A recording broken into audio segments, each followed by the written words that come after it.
Rocky Hill Accountants offers a unique, low-pressure approach to professional and personal services.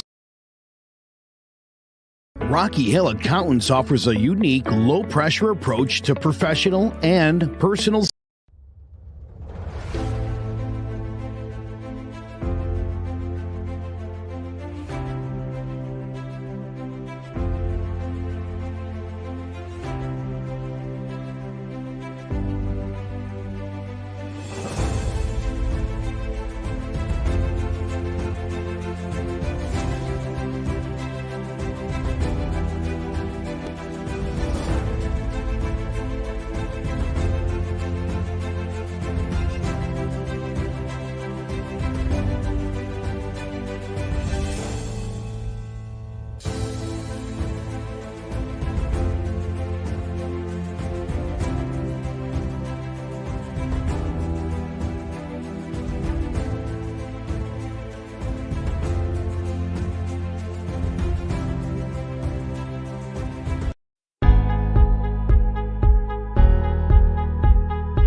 What's going on, everybody? Sorry for the technical difficulties. I know it's super weird.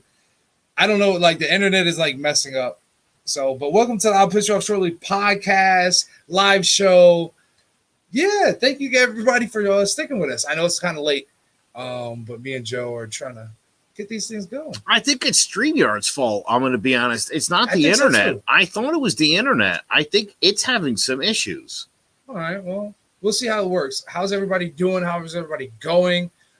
How's everything going? I got to point something out real quick. Okay. You know I'm slugging on the White Claw. White Claws pay us. And I'm drinking out of a Sticky Beaks. That's my wife's podcast, but I'm not here to plug that. I went golfing with my buddies the other day. Okay. And I was running late, so I couldn't bring any goodies. Okay. I almost grabbed a couple of White Claws out of the fridge because I was really running late. Wouldn't be able to stop anywhere, and I thought they'll laugh at me if I get White Claws. White Claws are like the thing now. Like all the young frat boys drink it. Like everybody drinks it now. Yeah, like frat boy. Because I live right next to a college, and literally the convenience store that I go to all the time, always out of White Claws, and I see all these college kids come in, always with the White Claws. They call them something else or whatever, but my buddies call them waters. We got to the second hole. He goes, "Hey, you want a water?" Yeah, that's what it looks like. Water. I go, "Yeah, I'd love a water." And he pulls out a White Claw, and I was like, "Dude, no way! It's amazing. You guys drink White Claws?" I'm like, I was just doing this like quietly at home. I didn't know this would be allowed out in public, but I'm thrilled to death. I love White Claws. Welcome to the White Claw community, and I don't even really drink like that. So good. Glad you like it. Anybody else drink White Claws? If you do drink White Claws, give us a like and a comment. You know what I'm saying? But yeah, welcome once again to I'll Pitch Off Shortly. The amazing podcast every Monday night at 9 p.m. ish. Depending on what's going on in the world. We'll start with we'll go ahead and bust it into. Let's go on our new CMG video. I want everybody to see the world. And everybody in the world to see and hear what CMG is offering. I wish we could do that. Well, hang on a minute. You're going to have to bear with me for a minute then, because I might be able to do that. When you just said it, I was like, I hope I can make that happen. Now, it may require some other moves here. You could see me desperately making them as I talk. But no, we could. So while we figure that out, right? Got it. You got just like that. Boom. Ooh. Hi, my name is Zach LaPlante. Have you ever imagined about starting your own podcast or radio show to voice your opinions and share your passions with others? You think to yourself, how would I even start something like that? I don't have any equipment or any experience whatsoever. Well, look no further. The folks at Clovercrest Media got you covered. Clovercrest Media Group is home to over 30 individual podcasts. like Divide We Stand, I'll Piss You Off Shortly, Speaking It Real, and so much more. At Clovercrest, our sound engineers only believe in the best sounding audio quality, and their expertise will make your podcast sound professional and pleasing to your viewers. As a media group, we are obliged to every type of media available, including, but not limited to, video, audio, photography, and digital media marketing, as well as live streaming, and so much more. As we say here at CMG, the harder we work, the luckier we'll get. To jumpstart your podcast or program, go to clovercrestmedia.com and get to recording today. Pat, so glad that we were able to get that video going. Welcome to CMG family, everybody, anybody. If you know anybody that is interested into getting into the podcasting space, the media space, CMG, Clovercrest Media Group is where you need to be. Now, starting off this week, it sucks to have to say, and I've lost, well, the world has lost, hip-hop community has lost another pillar in rap, right? Rest in peace to... I don't mean to laugh at that. No, that's not what I'm laughing at. I'm sorry. It's so good. I know what you're laughing at this. So like, I'm on the left of the screen, but I'm on the right of the sign, and Rob is the opposite. And this was Rob literally just before we went on. Rob, yeah, this was Rob's idea to try a new angle. But Joe, I think it's that Joe's like his chair. He canted his chair so far to the left. Did you did say you thought I went too far? But yeah, we're still getting it situated. We might here. Does it help if we just kind of go back a little bit? But we're the fucking discombobulated in this episode. Anyways, rest in peace and condolences to Black Rob. We lost Black Rob early this week. A lot of people that don't know who Black Rob is, Bad Boy Family, Whoa, he's the one part of the group that made you Harlem Shake. But let's play this video. We'll pull this video up. And it was a big clip. Right now, New York City, Black Rob. Yeah. March 7th. The album comes out March 7th. This is the hottest kid in New York. Did you know that? I'm really, for some reason, I don't know what it is. It's the White Claws, though. It's not. I swear to God, I'm totally fine. For whatever reason, this thing is giving me major fits. Major fits. All right, so we won't play the video. I'm working on the video. So we'll got a backup plan. So, anyways, outside of the video, rest in peace to Black Rob. Unfortunately, he was on dialysis, I believe it was, for his like kidneys. Oh God, yeah, painful. And he released a video around the time when DMX had passed, and everybody was giving their condolences, and he was saying that he wasn't doing too well, and that video was kind of hard for me to watch. Because I grew up, especially in high school, my boys freshman year, they kind of like dubbed me Black Rob. So like back in the day, 2000, like Black Rob, technical difficulties. I can't even talk over it. It's crazy. Oh, see, Black Rob's in the spirit, right? But anyways, I was saying high school. They had named me Black Rob. We were always like freestyle and like write little raps. And everybody wanted to be a rapper growing up. There we go. Here, we'll play this and I'll kind of stop talking for a little bit. Let the volume. Hey yo! No. Super loud. There we go. All right, back. So this is the tunnel, the infamous tunnel. Anybody that's familiar with hip hop, like this is where all hip hop rap concerts went down. Can we share? We're only showing like half the video. Like as far as like top of it. Scroll. There we go. Hey, when this beat hit, I remember when. So I got my first like crew fight to Whoa. See, everybody saying you're fired. She was Whoa, got me messed up in the head. I mean, Whoa, Joe, you don't understand. Outside of Nuck If You Buck, when this came on, if you wasn't with your boys and you wasn't familiar, get out the way. You see the crowd, Joe. Like you hear the crowd just Whoa, like Whoa. We can cut it. But so, anyways, I was saying everything that I had, like all my hats, when Lid started doing like the custom stitching, all my things said Black Rob 45 because I didn't want to be Black Rob because I'm not Black Rob, but my cadence and my flow was kind of very similar to him. And then when Special Delivery, the Bad Boy reunion tape came out, and then even his the Black Rob Report came out in 2005. That was it because that was like my senior year, and that's one of the albums I listened to like thoroughly. So once again, rest in peace to Black Rob. If you guys don't know who Black Rob is, go check him out. Go check out his catalog, iTunes. Give that man some support. Let's see here. That's 2 shows in a row. 2 shows in a row. 2021 is sucking just as much as 2020. Yeah, my goodness. And it's literally just the first quarter of the year. Like we're in the first quarter. Or are we out of the first quarter? We're out of the first quarter, getting the second quarter, right? Yep. So getting killed over here. Everybody's killing. Everybody drop a doo-doo comment. What are the doo-doo emojis in the comments for Joe today? Oh man. Joe, so outside of today in your producing skills not being normal, how was your week? The rest of your week? Good. Yeah. Did I tell the story last week about the neighbor? You told me. I don't think you. You definitely didn't tell the podcast. I did. I think I told you after the show was over. Yeah. My neighbor and I don't get along. He's a 74-year-old Italian guy.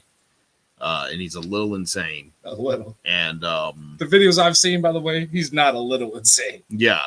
He pulled a screwdriver on me. He was going to stab me to death with a screwdriver. Shawshank Redemption. Yeah, it was crazy. But we worked things out neighborly in calm fashion, and I appealed to his better senses.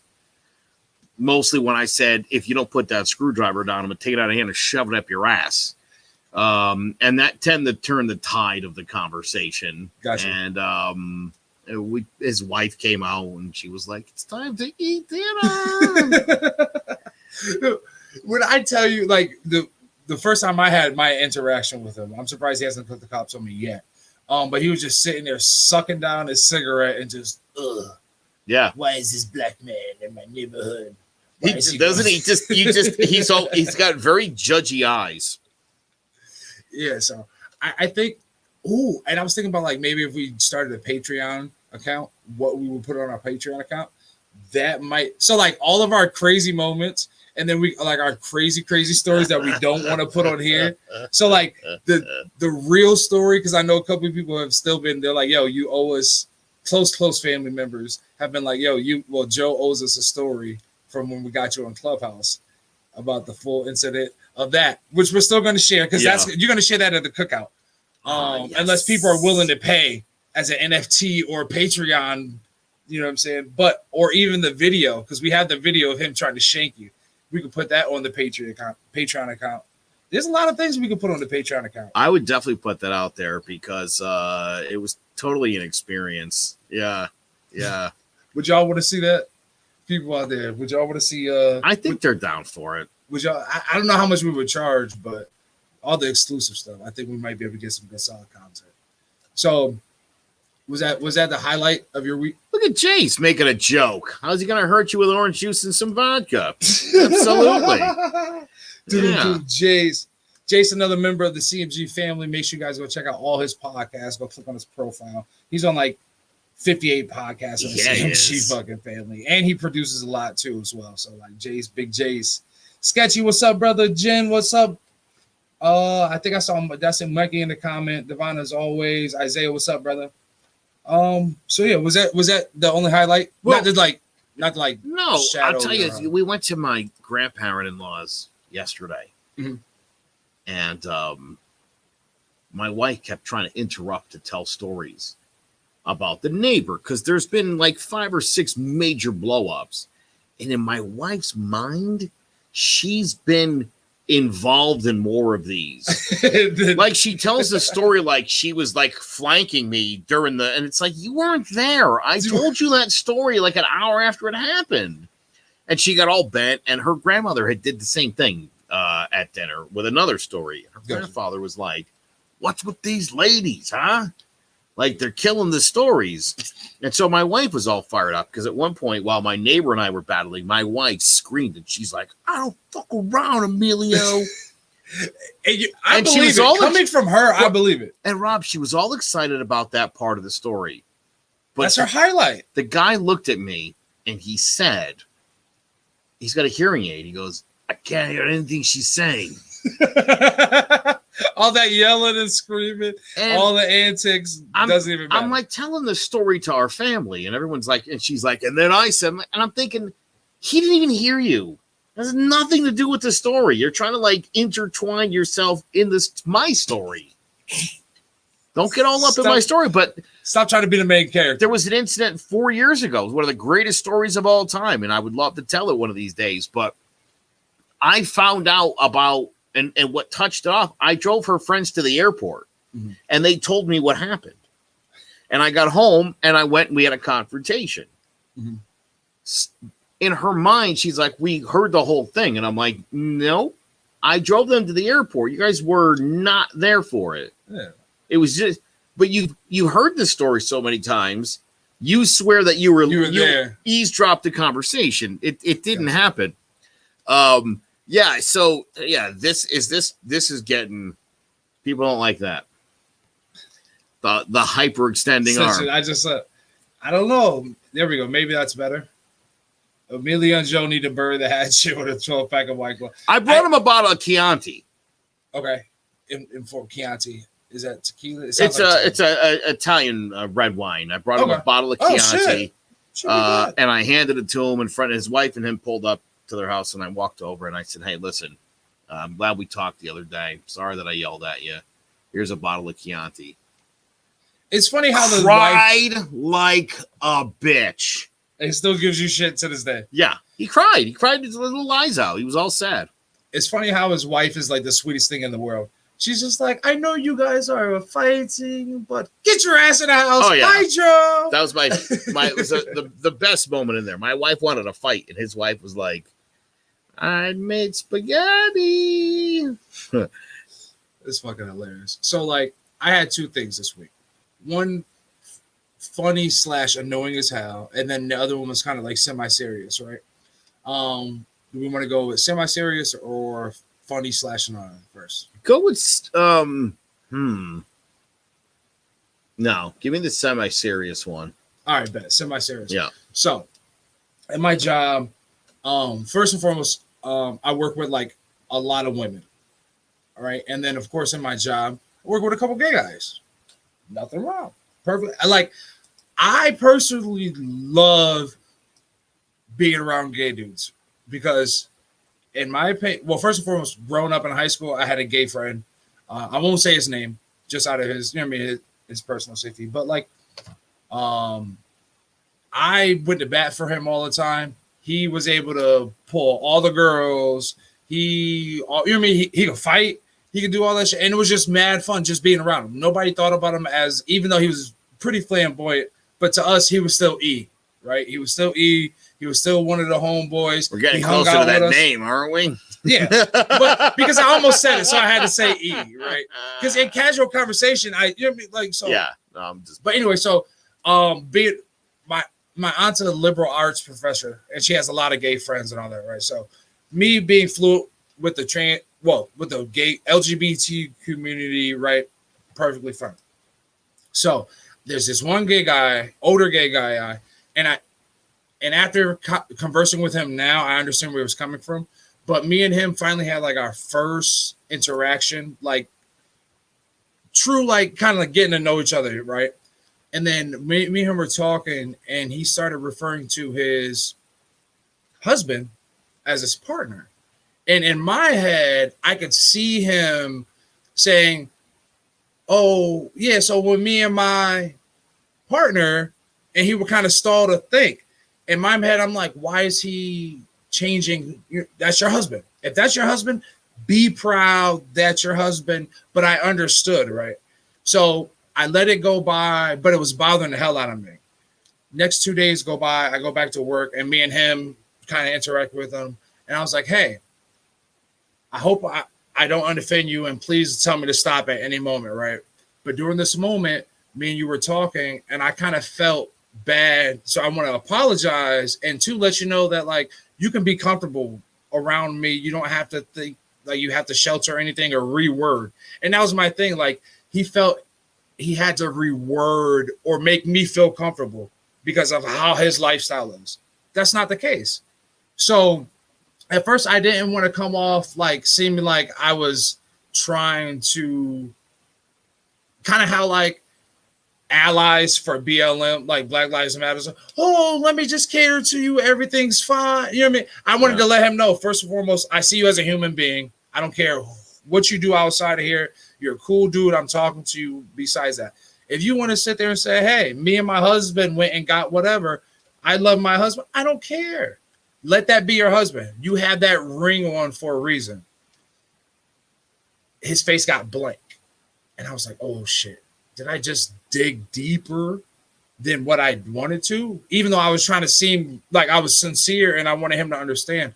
And it was a good feeling because he said, he thanked me. And he said that's what he was doing. Like, he's just been so used in the world and at our job, just even though where we're at, it's not abnormal for gay guys to work, but nobody really makes it. Statistically speaking, too, black men aren't really big fans of homosexuality, right? So again, right in his mind, he's like, seems like a cool guy. We choose my words carefully here, right? As not to offend you. That's cool. And that's a nice feeling to be able to see. That's the way I feel right now with like everybody I meet. Like literally everybody I meet. Like I go pick up Chinese food and I'm like, you know what I mean? I feel like I just want to, and I would never do it. I feel like I want to be like, hey, everybody, just love you guys. Gotcha. No problems here, you know? Like, do your thing. I've been feeling that way probably since like 2014. Okay. Like that as a white person, I feel like when I'm around women or black people or gay people or anybody like that, I feel like I need to, I don't necessarily be like, hey, just so you know, BLM, cool. Yeah. You know what I mean? But I'll express an opinion to let somebody know, like, I'm on their side without, I don't want to be patronizing and be like, Rob, as a black man, I support your rights. You know what I mean? I'm not going to be all lame about it, but like, I'll be like, Trump's a fucking Looney Tune, huh?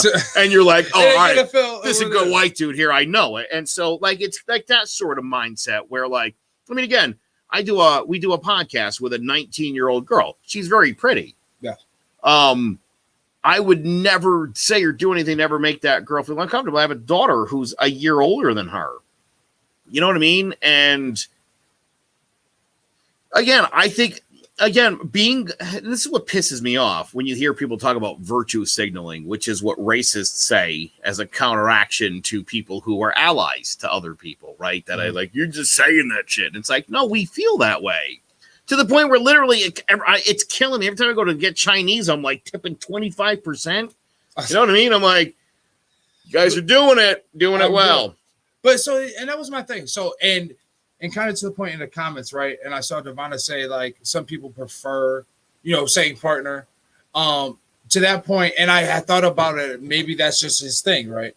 But he had said, he liked saying husband, but he preferred partner when he didn't understand. Yep. He said he didn't know where I felt. He felt like I was a cool guy, like I was very understanding. He knew I'd never like disrespected him or anything, but he just didn't know. So it was a good conversation. You should have been like, partner, huh? What kind of business do you guys own together? And that was my thing. I said, low key, after we laughed about it and understood, like we had a good conversation, I said, low key, I felt like you disrespected your husband. Like, don't ever disrespect your husband because I'm going to tell him. Yeah. When I see your husband, I'm like, do you know you're just his partner? Nah, you got that nice ass ring on. But so it was, I was just like, it's amazing how just open-mindedness goes a long way. And even just thinking about, I was broadening the spectrum, right? Imagine if everybody was just like, I don't care who you fuck. I don't care who you love. I don't care who, just be you. Let me tell you all something. sides of the spectrum. I don't care what your color is. I don't care who you decide to be. Like 90% of the problems that we have in this country come down to who you're putting your dick in. Or who you're giving your vagina to. Not even. It doesn't matter because, right? I mean, people flip out. No, it does. No. They make it. Well, not saying that it matters, but. Interracial, they flip about. Gay, they flip about. Anything that's not the thing they like. A white guy having sex with a white girl. They flip about. Missionary position for like 4 minutes. They hate anything else. And again, but right. So I like what you just said, because my whole thing is, I understand people have to identify as gay or straight because, you know, you have to. But I'm like, do you have to? Yeah, I guess. We have, you know, part of the story, even with Emilio, is Jessica's best friend from college is a gay fella, and he's got a partner, actually a husband now. They just got married during COVID. Okay. So it's official. They come here every year, about 4 days, Thursday through a Sunday. And a couple of years ago, my middle daughter was like 14 or 13, something like that. And she said, "Do you think these guys have sex here?" And I said, I hadn't thought about it until you just brought it up. I'm going to assume probably not, but I don't really give a shit. I mean, I don't know. I don't know if I would bang my wife in someone else's house. I probably wouldn't, but who knows? I mean, I guess it depends on. But I don't. Here's what I do. I don't think of people in terms of would I fuck them and who are they fucking and how and why. I don't think about people in terms of that, and I think, unfortunately and weirdly, a large portion of our population does think that way. And why? Like, especially when it's weird sex to them. Like, what are you're gay, huh? Like, what's that? Like, why are you asking? Why are you inquiring more about it? He's gay. Just leave it at that. Don't even want to think about it, but you are. Why? Stop. Question. Could that be a mental disease? Yes. Like that you're so intrigued with somebody, what they're doing, who they're loving, or being physically attracted. Yes. Could that be considered? Because think about it. We have those kind of mental issues for pedophilia. It's some sort of sexual repression. And I think I don't mean to cast because it's wrong, but I'm going to do it. I think people who are religious, generally speaking, are some of the most sexually repressed people. Mm-hmm. Because they're taught, you know, if they don't do it a certain way, that God himself will get really pissed. Not the big man upstairs. And so, no, think about it, right? Say you're gay and you're super religious, right? And say you and some dude, you're in the locker room and you're next thing you know, you're like doing your thing. And then you feel horrible about it because you're like, oh my God, dude, God is literally flipping the fuck out right now. Somewhere in Nepal, a landslide is taking out like 50,000 kids because I just did some shit in the locker room. That's how you feel. That's not a good feeling. No. Then you go home and you try to talk to your parents, right? And you're like, hey, you know, what if I ever, and they're like, homosexuality is evil. And you're like, no, that's what I thought. Good night. And that's the end of it. And you don't have that conversation anymore. And so that starts to build and you start to hate and get angry. But again, a lot of it comes down to this idea that there's a God that controls the whole world and the universe. And he's got very specific rules for how and whom you should have sex with, to the point where people are consumed by it. Here's the other thing. If you're anti-abortion, you're probably anti-abortion because you think that pregnancy is God put the baby in there and not your sperm. Right? Same way he put the baby in Mary, right? Yeah. You know, you have to still put your penis in there and ejaculate, but that's not, God then sprinkles the magic fairy dust. Like, this is the kind of shit we're talking about where, like, in people's minds, like, it's A baby's special. A baby, dude, a baby's not special. A baby's not special. I mean, to the family, of course, a baby's special, but sentimentally, like, sure, and, like, emotionally, it's a little human baby, but especially to the mom, because that's something special that came out of all her. moms. Yeah, you'd think. True. Very true. Very true. Right? I stand back. Yeah, I'm just saying. I think people have to look at shit in terms of like reality. Again, we're an animal. You're no more precious than like a baby baboon or a little baby aardvark. You're just another mammal that reproduced and gave birth. Right? Just another species. Right? If it was a baby pig, you would put that shit right in a slaughterhouse and hack it up, and we'd be eating that shit for breakfast as bacon. I never thought about it that way. Like the way you just presented it now, and you're like, yo, just another pig, just another animal, just like we're just another species that's reproducing. Correct. Just like anybody else. We've convinced ourselves that there's some magical divine intervention from a god that we can't prove that is literally making this happen. And that's the reason why. That is the reason why I'm not invited to the baby shower. No, listen, you can invite me. I promise I won't speak. I'll sit in the corner, very quiet. I'll bring a gift, but So, Joe, you do not want to be the godfather. You don't want me to be your kid's godfather. Who, me or anybody? Probably the world? Anybody. I mean, you want me to be their godfather in that sense, but not if you want me to raise them by the church. That's not happening. So my girl's probably gonna. She doesn't watch, so I don't care. If we have a child, you can be the godfather, and we can make a spoof out of it. We'll like do. I'll piss you off shortly. You know how they do like the Key and Peele spoofs? Yeah. And we'll do like I'll piss you off shortly spoof of like what we think a godfather should be. Yeah, I want to be the kind of godfather where when you have a problem, I help you figure that shit out. You know what I mean? We're not praying. We're praying for the fucking dude that had a problem. Exactly. That's the kind of godfather I need. That's my kind of godfather. I can't even say that now. I need my godfathers bringing tools and not paper. I hear what you're saying. We got that. Jace, I like this. Jace spoke to someone at college who said being gay is a mental illness because it's human nature to reproduce. I don't talk to her anymore. Well, you should tell your friend this fucked up stat. 94% of all giraffe sex is male on male. And scientists, for the fucking life of them, don't know why. And here's the cool thing about giraffes. Despite the fact that it's mostly homosexual sex, they still reproduce. That 6% is still able to sustain their population at a very healthy level. That's crazy. Little known fact. Only here at I'll Piss You Off Shortly. There are lots of homosexual penguins. That's a big thing. Okay. Because penguins mate for life.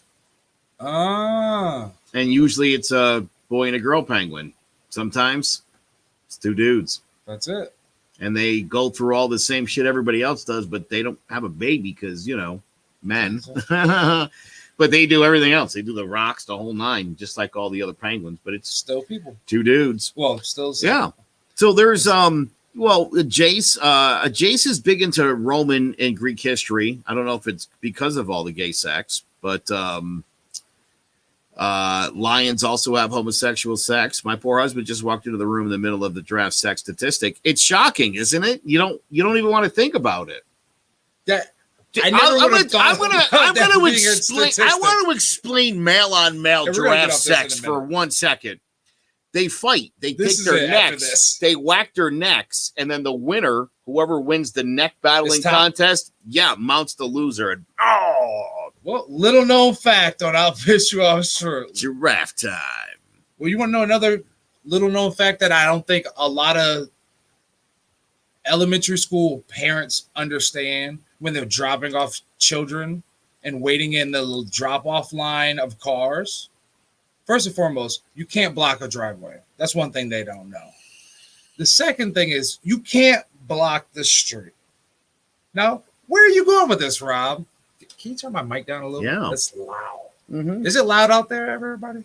Is that better? Yeah, that sounds better. Okay.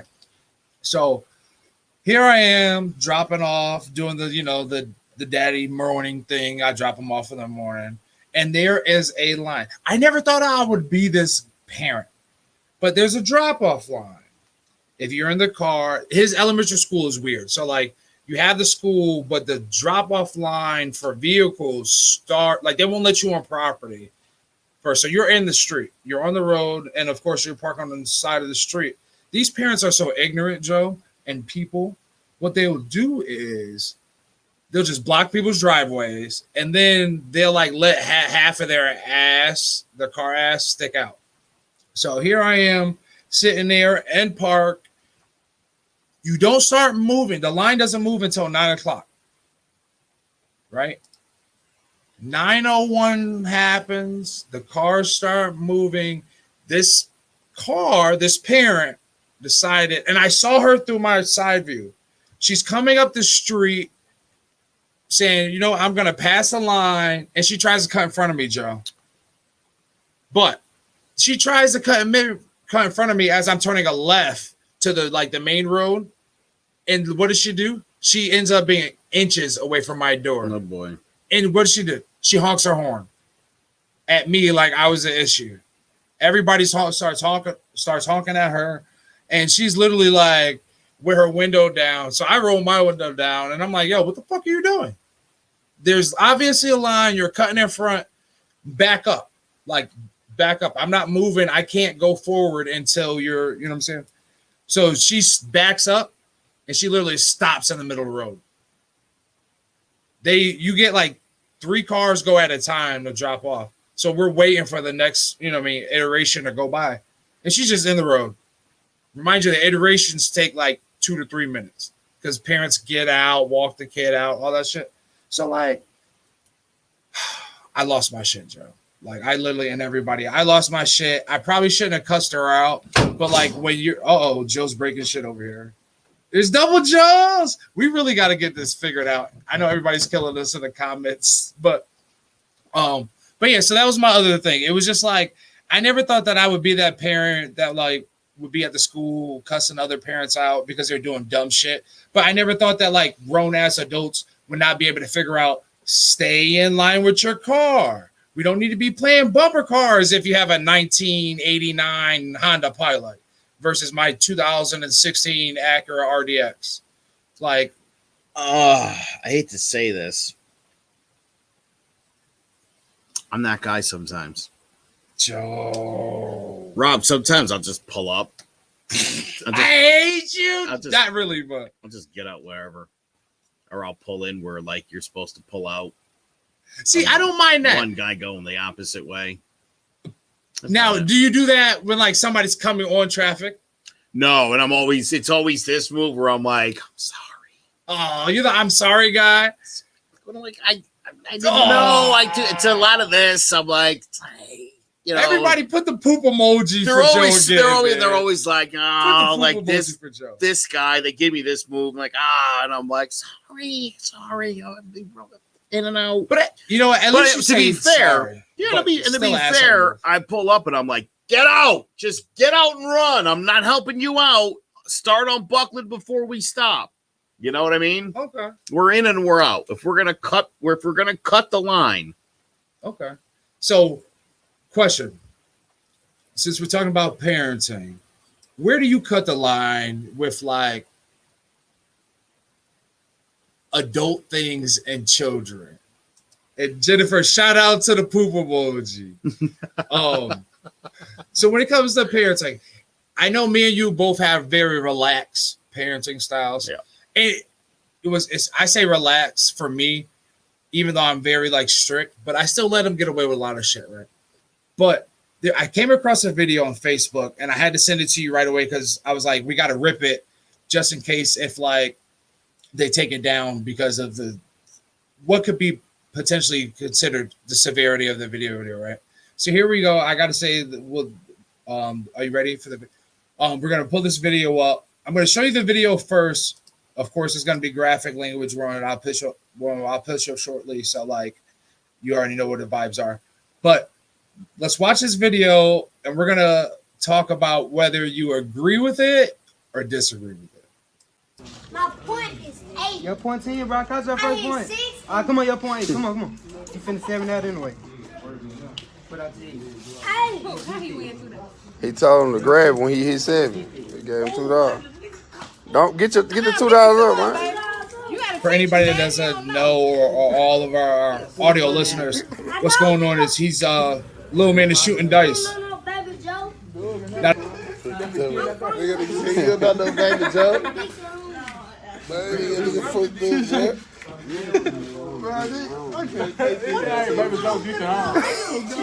Now, there's a couple things that's messed up with it.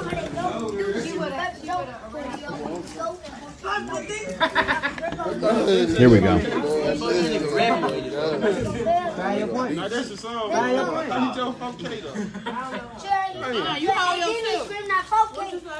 so yes, sorry. So my little man is out here shooting dice. At first, let's see what everybody else thinks. We got people dropping in the comments. It's harmless. I see nothing wrong. He's playing dice. Little man has a stack of Benjis. So what's going on is little man, he got to be probably like 7, 8, maybe 6 at the highest, at the lowest. He's shooting dice, and a lot of people were, especially online, they were going in the comments saying that like, who's the parents? This is bad parenting. We can go ahead and cut it. Come on, a couple of these dollars off y'all there. So it got me thinking, right? So you're looking at the video and you're like, little man is shooting dice. He's gambling. They got the Dracos out there. He with the boys. He with the crew. It sounds like his mom is out there coaching him. So when white culture looks at this, and I had to break this down in a couple different ways, right? Because not even just saying it's a black and white thing, right? Because there's a lot of black people. They're like, what the hell? What are they doing? They're teaching this young man the wrong stuff, right? In my opinion, when I saw it, at first I was kind of conflicted. I was like, oh, should they be teaching them this? But then I said, you know what? I'm not mad at it because they're teaching him one about money. Little man can count his money. They're teaching him in a controlled environment how to gamble, how to invest. Or make certain spread bets and everything else. He's learning how to count on the fly and all that. So I said, it's still a teachable moment. But what I didn't want to fall into was like, a lot of people were like, oh, you shouldn't be, he's a young black man. He can be doing a lot more. And I'm like, this is culture. Little man is obviously from a certain area. They shoot dice. Nothing wrong with shooting dice. White people go and bet on stupid shit at parties, crazy parties all the time. We shoot dice. Yeah. Nothing wrong with it. I said, you know what? If that was my son, I would rather him, if he gonna shoot dice and he had a family party, you want to learn how to count, shoot dice, and you want to take people money, but still teach him the responsibility of it. But hell, I grew to not be mad at it. And just, there we go. Sanders said, builds character, right? Jennifer says, I can't talk. Mikey was playing GTA when he was 5. My kids play GTA now. They love it. They're good at it. And what's the difference, right? Rob just justified bad parents there. I don't know if it's justifying, but it's reality. Like you said, kids playing Grand Theft Auto and all this other stuff at young ages. I'm definitely not like knocking it because. Well, I'm going to disagree with Zay's comment. He just made a joke. He said gambling issue by age 10. And I'm going to disagree with that too. I'm going to say this dude's going to be a really good gambler. Tell him, Joe. By age 10. He's going to be like robbing those casinos blind, dude. Imagine being that young and like knowing something that well. That kid's so far ahead of the game, it's not even funny. Now imagine if you That's a great skill to teach. Now imagine being able to use math and use it like in relative terms. So now he's going to be able to go to math class and be able, if you're able to like connect with him, he'll be able to bang math like that, or even to find a way to correlate it. Sure. Think about how stupid people are, though. Not for nothing, dude. Right? People. If that kid's got a moneymaker right through his senior year of high school. That kid's going to be at the lunch table and be like, "Anybody want to throw some dice?" And everyone's gonna be like, yeah, and this kid's gonna be Should like, we get yeah, in the bathroom? come on, boy. We was running CeeLo in the bathroom in high school. What? We would literally, can I get a bathroom pass? I gotta go to the bathroom. 20 minutes later, you ain't there shooting CeeLo. Rob, I was peddling all sorts of things when I was in high Oh, school. I took bets on gambling. I sold skateboard parts. Wherever I could make some dough to get shit, that's what I did. I mean, you gotta, the problem is we don't teach kids this kind of stuff. You know what? We don't teach them the right way. So like you said, he's 6, 7 years old. If he has 7 years by the time he's 14 and he knows how to do it the right way, that kid's gonna be a beast. I do not want to shoot dice with him. I'm good. My grandparents were bookies. I love it. There you go. So when I got to high school, I knew how to be a bookie. And as soon as I got to high school, I was at Xavier prep school, all rich white kids. They couldn't wait to hand their money over. I love the rich white kids at Xavier. Rich white kids are the dumbest fucking people in the world. They're just like, here's my money. Like, what do I got to do? And you're like, here, roll the dice. You want to win? Nope. You want to hear my theory about rich white kids? They set the tax prices for everything, right? Whatever we were charging them on the street, that's what the state weed. We were knocking $50, $50 an eighth to the white kids at Xavier. Guess what? The state, $50 an eighth. Oh, booze, all those extra, the after hour spots, thanks to the white kids. The price goes up thanks to the white kids. That's all I say. Again, dude, I mean, I'm all about this. I really, kids don't know a lot of stuff when they graduate from school or they have to stop going to secondary school. What do you got to be like 16, sophomore year, junior year? That's where you could bail out. But imagine, so I'm just saying, if you're a kid in the United States of America, and you're 16 years old, and you could legally quit school, you don't know how to balance a checkbook or balance a bank account, period. Yeah. Or have a bank account for that matter. Shouldn't be allowed to get out of high school. If you don't know how to fill out tax forms, like a 1099 or a W-9 or any of those, if you don't know how to fill those out, shouldn't be allowed to graduate from high school. You should have basic skills. They should explain credit cards, interest rates, and things that are literally going to affect your life. Going into the curriculum. So that if you decide to graduate high school and work at a bookstore, and that's it, or you're going to go work for your dad's construction company, that you have the basic skills to get by as an adult. If you want to get more education on top of that, that's what college is for. Yeah. They should really, the high school should focus on the basic, like, here's the skill set you need if this is as far as you go. If you're going to tap out by grade 12, here's what you need to know. Focus on that shit, because I know what the present tense is grammar wise. Most people don't, and they don't give a shit even when you explain it, right? I know December 7th, 1941 is Pearl Harbor. Most people don't know that, and quite frankly, don't fucking care. And I only know these things because I learned them in school. Yeah.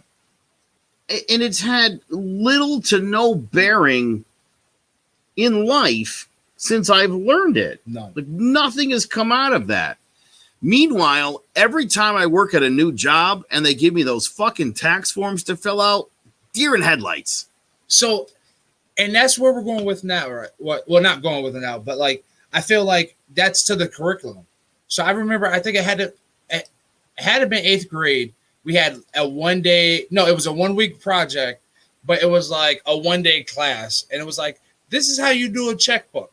And you know what I mean? They're like, you write the number, you sign, and you balance it with a couple things. So like a week, we got paired up with somebody. We had to have a budget, like a monthly budget, which was like $1,000. Super not relative, right?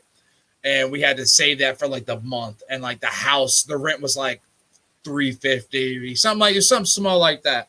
So, and we did good on the project, but it wasn't relative to like real life. So my question is, right? They should be like, your rent is $1,000 a month. You earn $1,375 all exactly. told after taxes. Your phone bill's $125. Your insurance is $220 a month. Which bill are you not paying this month so you can also eat food? But even then, so like what I was gonna say, at what age or what grade do we think that like this is when we need to start teaching this? Because think about all the bullshit that we learn in high school, right? Like, even if, not to say middle school, but I would say maybe 7th, 8th grade is where you could really start with a financial literacy, right? Outside of if somebody feels like they're going to like maybe be an engineer, that's when you need like geometry or like maybe the pre-cal and all the other stuff. But like, where's the tax forms? Like maybe by 16, so what, sophomore year, when they're able to get a job. Freshman year, that should be like one of the first classes. Don't give me algebra or give me some shit that like that you could probably mix in between, you know what I'm saying? Or like stretching algebra for a whole 2 semesters. Like it's a problem in our education system. With the education system, it's so outdated. We're still, look, our government hasn't changed in how long, right?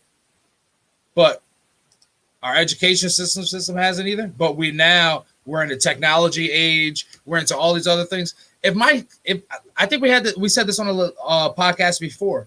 If my son comes around at the age of 14, 15, and he has a legit business where he's clearing 30, 40 grand, because kids are doing that. Kids are getting on Instagram. Kids are getting on TikTok. Kids are getting on social media, online businesses. I know a group of girls that during the pandemic, high school girls, 16 years old, they both took home after taxes $60K selling what, Joe? Lip gloss during a pandemic. Selling lip gloss online, TikTok, Instagram, 2 girls. So that means after taxes, they had 120, split that into 60 grand, 16 years old. Why would I want to send you back to school if you're already on a path of being an amazing entrepreneur? And at that point, true. At 16 years old, they should know how to do that. Yes. And when I was talking to their dad, he was like, shit, I had to go learn all this stuff. And I had to, he spent the money out of pocket to get them like a business person, you know what I mean? A finance person, because he didn't know. I'm 33 years old. I'm just getting myself situated with financial literacy. So like, it's a major issue in the education system when we're still struggling. Learning about how Napoleon wrecked Europe is definitely. Yeah, no one's asked me about Napoleon literally since I got out of school. Not a single person. No one's asked me about Waterloo. No, none of it. None of that. Not a single solitary thing. Let's see here. Frank, what up, Frank? Frank, the education system sucks. They tend to just pass you, not to leave you behind. The more that kids pass the grade, the more funding the school gets. Sorry, Sketchy. I didn't mean to go over your comment. I saw it up there. Do the wealthy and elite want society to have these life skills? The elite want people to be poor, use credit, and make unwise decisions. Very true. So, to both of those points, Frank, the education system does suck. It is a money play, especially when you get into the public school system. I can give an example of my town specifically. We have spent a lot of money on redoing a bridge. Gets that in a second, Jace. We spent a lot of money on a shitty road that was supposed to be repaved. It was probably one of the worst roads in the town. They repaved it and it looks like shit. Still bumpy, still uneven. But we got this nice B bridge that's supposed to promote unity and has lights and does a light show. But we have the worst school system in the state. Yeah. Or the second worst. Spend that money on the schools. So to that point, and then to Sketchy, of course, they don't, the wealthy would, that's why it's 1%, maybe 2% now, right? You don't want that percent to go up. You know what I mean? It's a capitalistic society. We're still there. And then to get to Jace's point, money makes the world go around, but they don't teach you how to handle it right. That's so weird. But they want you to go ahead and sign your life away in student loans. They want you to go get credit cards so you can go ahead and pay. But why are the people in high school not teaching you about that? Because they have to stick to a curriculum. They have to stick to all the bullshit. I need to learn about Hamlet and all this other stuff. And like, not to say I love chemistry, but like, I didn't need all those years of science. I remember I had nothing to, like. I was in my freshman chemistry class at Southern, and the professor in it was a big chemistry class with like 300 kids in it, one of those big lecture halls. And he was like, does anybody know what kind of elements are in everyday life? You know, some people, like the nerds were all, yeah. He was like, what's a chemical that you or an element you guys use every day, or some shit like that? And people were like, fluoride. And I was like, the fuck is fluoride? Oh, wash them up. Yeah, dude. And they were like, toothpaste. And I was like, think I read the fucking toothpaste container? What the fuck is wrong with you, you weirdos? The FDA says I can use it, so I fucking put it in my mouth. I only brush my teeth because people tell me I have to. Otherwise, it wouldn't even occur to me. But yeah, like, right, chemistry class it didn't do jack shit for me. I cut a frog in half once or some I remember that. I remember doing something bad to a frog, dissecting a frog or whatever. I've never found myself in a situation, Rob, where someone needs me to perform an autopsy on a frog, where that's, you know, hey, how was this frog murdered? And I'm like, you know what? If you want, I can cut him open. We could do a quick autopsy and get to the bottom of this. That has not presented itself in my lifetime. And I wish it had. But you know what would be really handy, a class would have been, is understanding all that fucking paperwork for buying a car. Holy shit. God. Someone explain that to me. Buying a car, buying a house, like the important things in life. Yes. Understanding that. Understanding debt to income ratio. I was going to say, do you still understand how the credit system works? No. Nobody does. I work in the real estate business. I mean, I work in the finance industry, and I still don't truly understand it. No. I have no idea. Last comment before we move on. Sandra says the system does teach you how to be wealthy, Joe. It teaches you to go to college and get into debt and then have a job that can't even pay off the entire debt. Very true. That's a system. And I think hopefully now with this newer generation, they're starting to learn to just say, you know, buck the system. You know, they're starting to go to more community colleges, starting to stay local, not paying. When you look at it, like you're paying for a network community for college. That's it, right? Like other than, you know, the ones that, you know, want to get the high honors. But even then, you're still paying for a network community to, you know, I mean.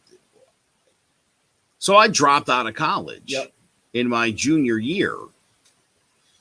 And sometimes my family and friends and some of my daughter the other day made fun of me. And I said, well, I mean, I immediately enrolled into a broadcasting school and have been in the media business for 24 years. Started probably the largest independent podcasting network in media by somebody who isn't a like big celebrity. So I think I did all right.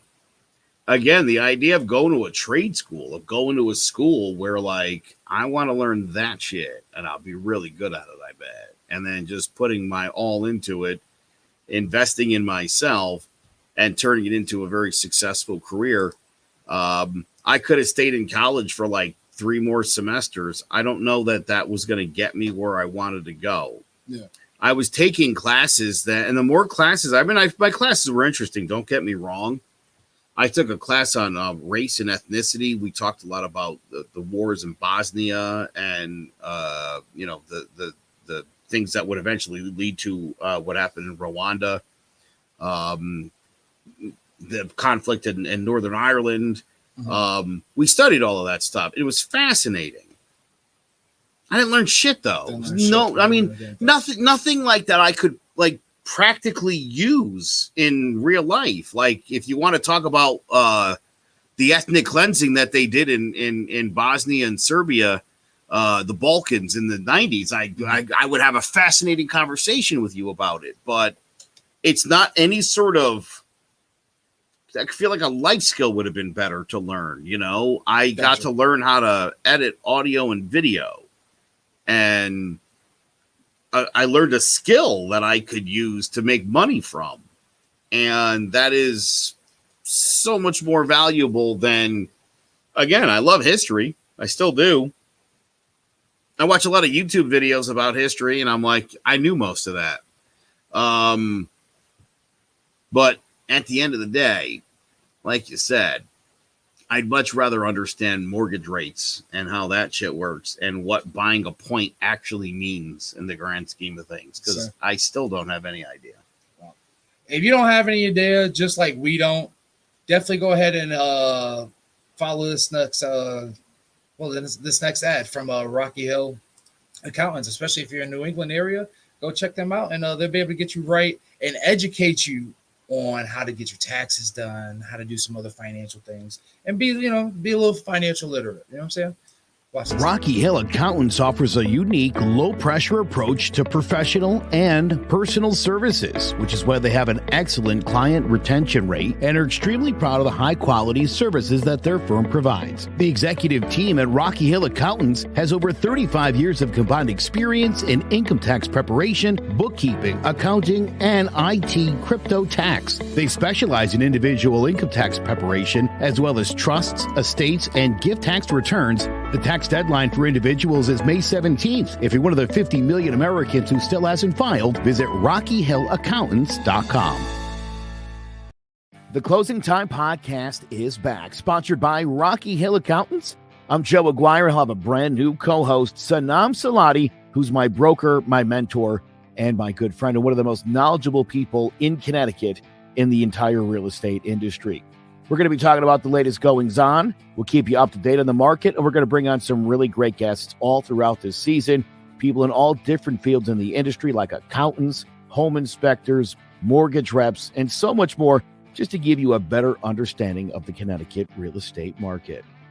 We're so excited for a brand new season of the Closing Time Podcast, part of the CMG Podcast Network. It's sponsored by Rocky Hill Accountants. Go see Heidi and Glenn Parchman to file your taxes for bookkeeping, business advice, real estate investments, or whatever your accounting needs are, including cryptocurrency. Just visit RockyHillAccountants.com. We'll see you all season long on the Closing Time Podcast. There you guys have it. All of your financial needs, whether you need mortgages, whether you need your taxes, whether you need financial guidance, between checking out Closing Time Podcast, which Joe actually just did a new episode recently, right? Yeah, we just did one earlier today, which was really cool. Did you know the number one most searched word last year on Zillow was pools? Really? Which has historically been the exact opposite of real estate. People generally hate pools and don't want one, and it is now the most desirable thing. Because now that people have learned you're home, you want to enjoy your place. Most pool companies, my understanding is right now, are booked 12 to 18 months out. So bet. We have a pool. We have an above ground pool. And luckily, my girlfriend's sister, her boyfriend, his family owns a pool company. Oh, cool. So we're like, hey, time to use that discount. You know what I mean? We're thinking about it. They're like, yo, we would love to. We would literally fit you in, but we can't even squeeze you in. And this was summer of last year during COVID. They got so booked out till like the end of 2022. Yeah. So like people are literally waiting like 2 years to get pools done.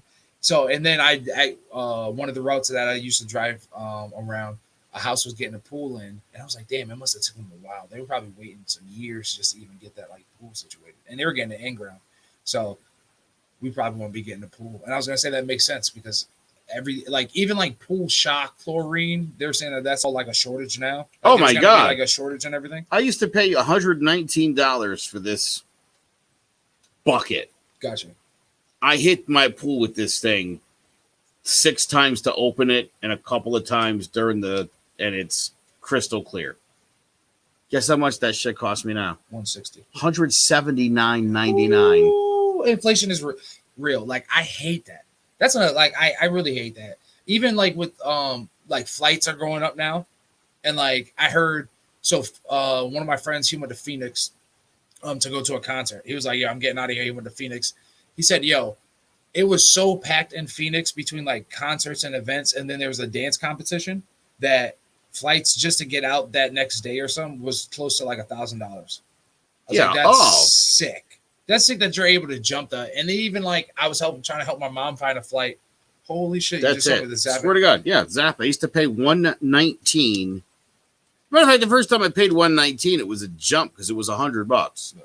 And then even with that flights, my mom went to down south a couple, like not too long, like 2 weeks ago. Literally, she was like, "Yeah, I'm about to get a ticket to go back in summertime. Prices already skyrocketed." Oh yeah. So the inflation's crazy. Talking about crazy things in America as we get to the meat and potatoes of this episode, I wanted to lead off with I guess like a baseline. So like if I snap or like go off, people can't say like, well, what if? Well, you know, white people get shot and killed by the police all the time, more than black people and all this other stuff. And if you're angry and violent and you do certain things, you have every right to, and everybody's going to, you know, the cops, of course, they're going to kill you. So I wanted to lead with example. 2 examples that say, hey, if I'm white in America, my probability of being murdered and shot in this country of ours, the land of the free, home of the brave, is a lot likely to, I'm more likely to live and get away with it if I was white than if I was black. We'll go to the first video. Then we'll go to the second one, and then we'll kind of like unpack from there. For all those that also aren't watching the live, it's going to be an audio of this guy pulling off his truck. Oh my God! Wow, he's pinned with a cop officer on the truck. Pulls off. The cop is on there! Cop attached. Yeah, going like 80 miles an hour too with the cop on the car, hanging off it. Did you hear any gunshots? No, not a single one. Did you see anybody on the floor? Any directions being like crazy, yo? No, they had him pinned. So there's another video, and this is gonna be if we're in court, this would be my evidence 2, evidence number 2. So evidence number 2 to the jury I'll pitch you off shortly. Here we have my favorite video of if I was white in America, how I can survive. Imagine being white in America, being able to threaten the cops that I will shoot you and your service dog, have the cops be so nice to you with their weapons drawn on you, and like still let you do some dumb shit. So we're gonna look at this video. I shared this one, and this video is actually I want to say it's like a year or so old, but it recirculated, and I said I definitely have to do this. Definitely have to show this. So yeah. Just keep going. Let's get there. Put your hands on the steering wheel. No. No. Hey, get out of the car, man. You got a gun right there. Whoa. Get out of the car. There's rights to this. Get out. There are rights to this. Do you have a concern? There are rights to this. Get out. Right there. My hands are up. My hands are up. No, you got it on body cam. You have body cam, sir. You have a body cam. You have a body cam. You have a body cam, sir. Put your hands over your eyes. I will send this dog on you. I will shoot you. Don't fucking grab my gun. You have rights. You have rights too. You have rights too. Don't you dare. You have rights. You cannot shoot me. He's able to argue his rights. You know this. Rights. Constitutional. What I need to do. Hey. You can't grab me on this. Is also a constitutional body cam request. Quit yelling so I can talk to you. But they say like, if you resist, like, you should die. Where's the comply or die? My hands are open. My hands are open. You need to get out of the car. And he's got a gun in the car. You cannot know. It is constitutionally owned. I see that. You have a concealed carry permit. It's not concealed. And he grabs it. Yes, you can see the weapon. It's right there. Don't do it. What are you afraid of? Don't do it. And we're watching this whole video. Do me a favor. Joe, please step out of the car. This is Exhibit B, as Jay said. There we go. Yes. Conceal your weapons, please. Sanders said it right. If this was a black man, he would have been dead. Right eye. You got cover? Yes, we do. Just please. You have body Please. Like, Don't do it. Please. where am I tripping? Somebody please let me know where I'm tripping in the The comments. cop put his gun away because the guy said to. Just relax. He got the Rob, even I wouldn't try this. This is ballsy. We can talk about this. There's no talking. I can't breathe. Shut the fuck up. You just put your hand on a gun. What does a legally owned gun constitutionally mean? Doesn't even fucking mean anything. There's a lot of words right there that doesn't actually amount to anything. We'll talk about it. We'll get this figured out. We'll get this figured out. Look at him. Resisting arrest. Just get out of the car. Just step out. No, just step out. Just And you step know out what? of the It's car. not. Don't get me wrong, people. I don't want them to kill him, like they said. I just don't want us to die the same way they don't die. And can I also, I commend these officers for having the restraint. Thank you. Thank you for having this kind of restraint. No, not for nothing. This is a very unintimidating white dude, other than the fact that he has a gun. What do you mean? He's the face of white terrorism. Look, Yeah. he pulled the fuck off. He's not a really scary looking dude. He just doesn't look intimidating. Somebody show me an image of what a scary white terrorist looks like. American terrorist looks like. None of them look scary. I don't really mean what I'm saying. I'm just saying that. I mean, obviously to those officers, this guy didn't appear to be intimidating to them. Very true. Because he's a white guy with a beard. And it's okay for him to have a gun and grab it because this is constitutional right. Yeah, and I'm not no, saying that this Sander, is what I'm just throwing that Sander, out. Like, listen, for all the minorities, I'm gonna try to break it down and be real with you. Yes, Frank, it's white privilege. That's exactly what's going on here. Here's where this works and how it works. I'll explain it. I've been there, done that. They don't see the white guy as even a white guy, literally with a fucking gun, who said, "If you don't stop touching me, I will shoot you." And then mumbled a bunch of shit about the Constitution that, I don't know, maybe that's white guy speaking. They just, oh, yeah, well, Constitution. Yeah, can't fuck with that thing. Yeah, that's, you know what it reminds me of? It's insane. That's an insane thing that just happened there. I can't stop watching that. When I saw it again, because I forgot about the video for a while, I'm not going to lie. Of course, it resurfaced and all this comment. I said, holy shit. Prime example of what everybody said. Well, not everybody, but all these people, all these Americans, that's what all y'all Americans are saying. All these Americans are saying that, like, oh, it doesn't happen to anybody that, once again, more white people are shot by the cops, this, that, and the third. If this way, all these scenarios, if a white guy was happening, they would have died too. No. You show me a video where a black guy was able to do this. I know one scenario, and it will be on our Patreon or whatever exclusive story we have. One story where three black young men were able to get into one was put into a police officer car. The other two jumped in with the other guy, and all three of them were released. But that's a story for another time. But outside of that, I guarantee you this kind of story would not go down if it was black. So, go ahead. Sanders going to bring up a good point here. Bro, they are killed more because there's more white people. Exactly. Like, how does it do? 76% of the population is Caucasian. So, yeah, just by statistically speaking, of course. The funny thing is, when we're talking about welfare or welfare fraud, they don't want to use percentages then.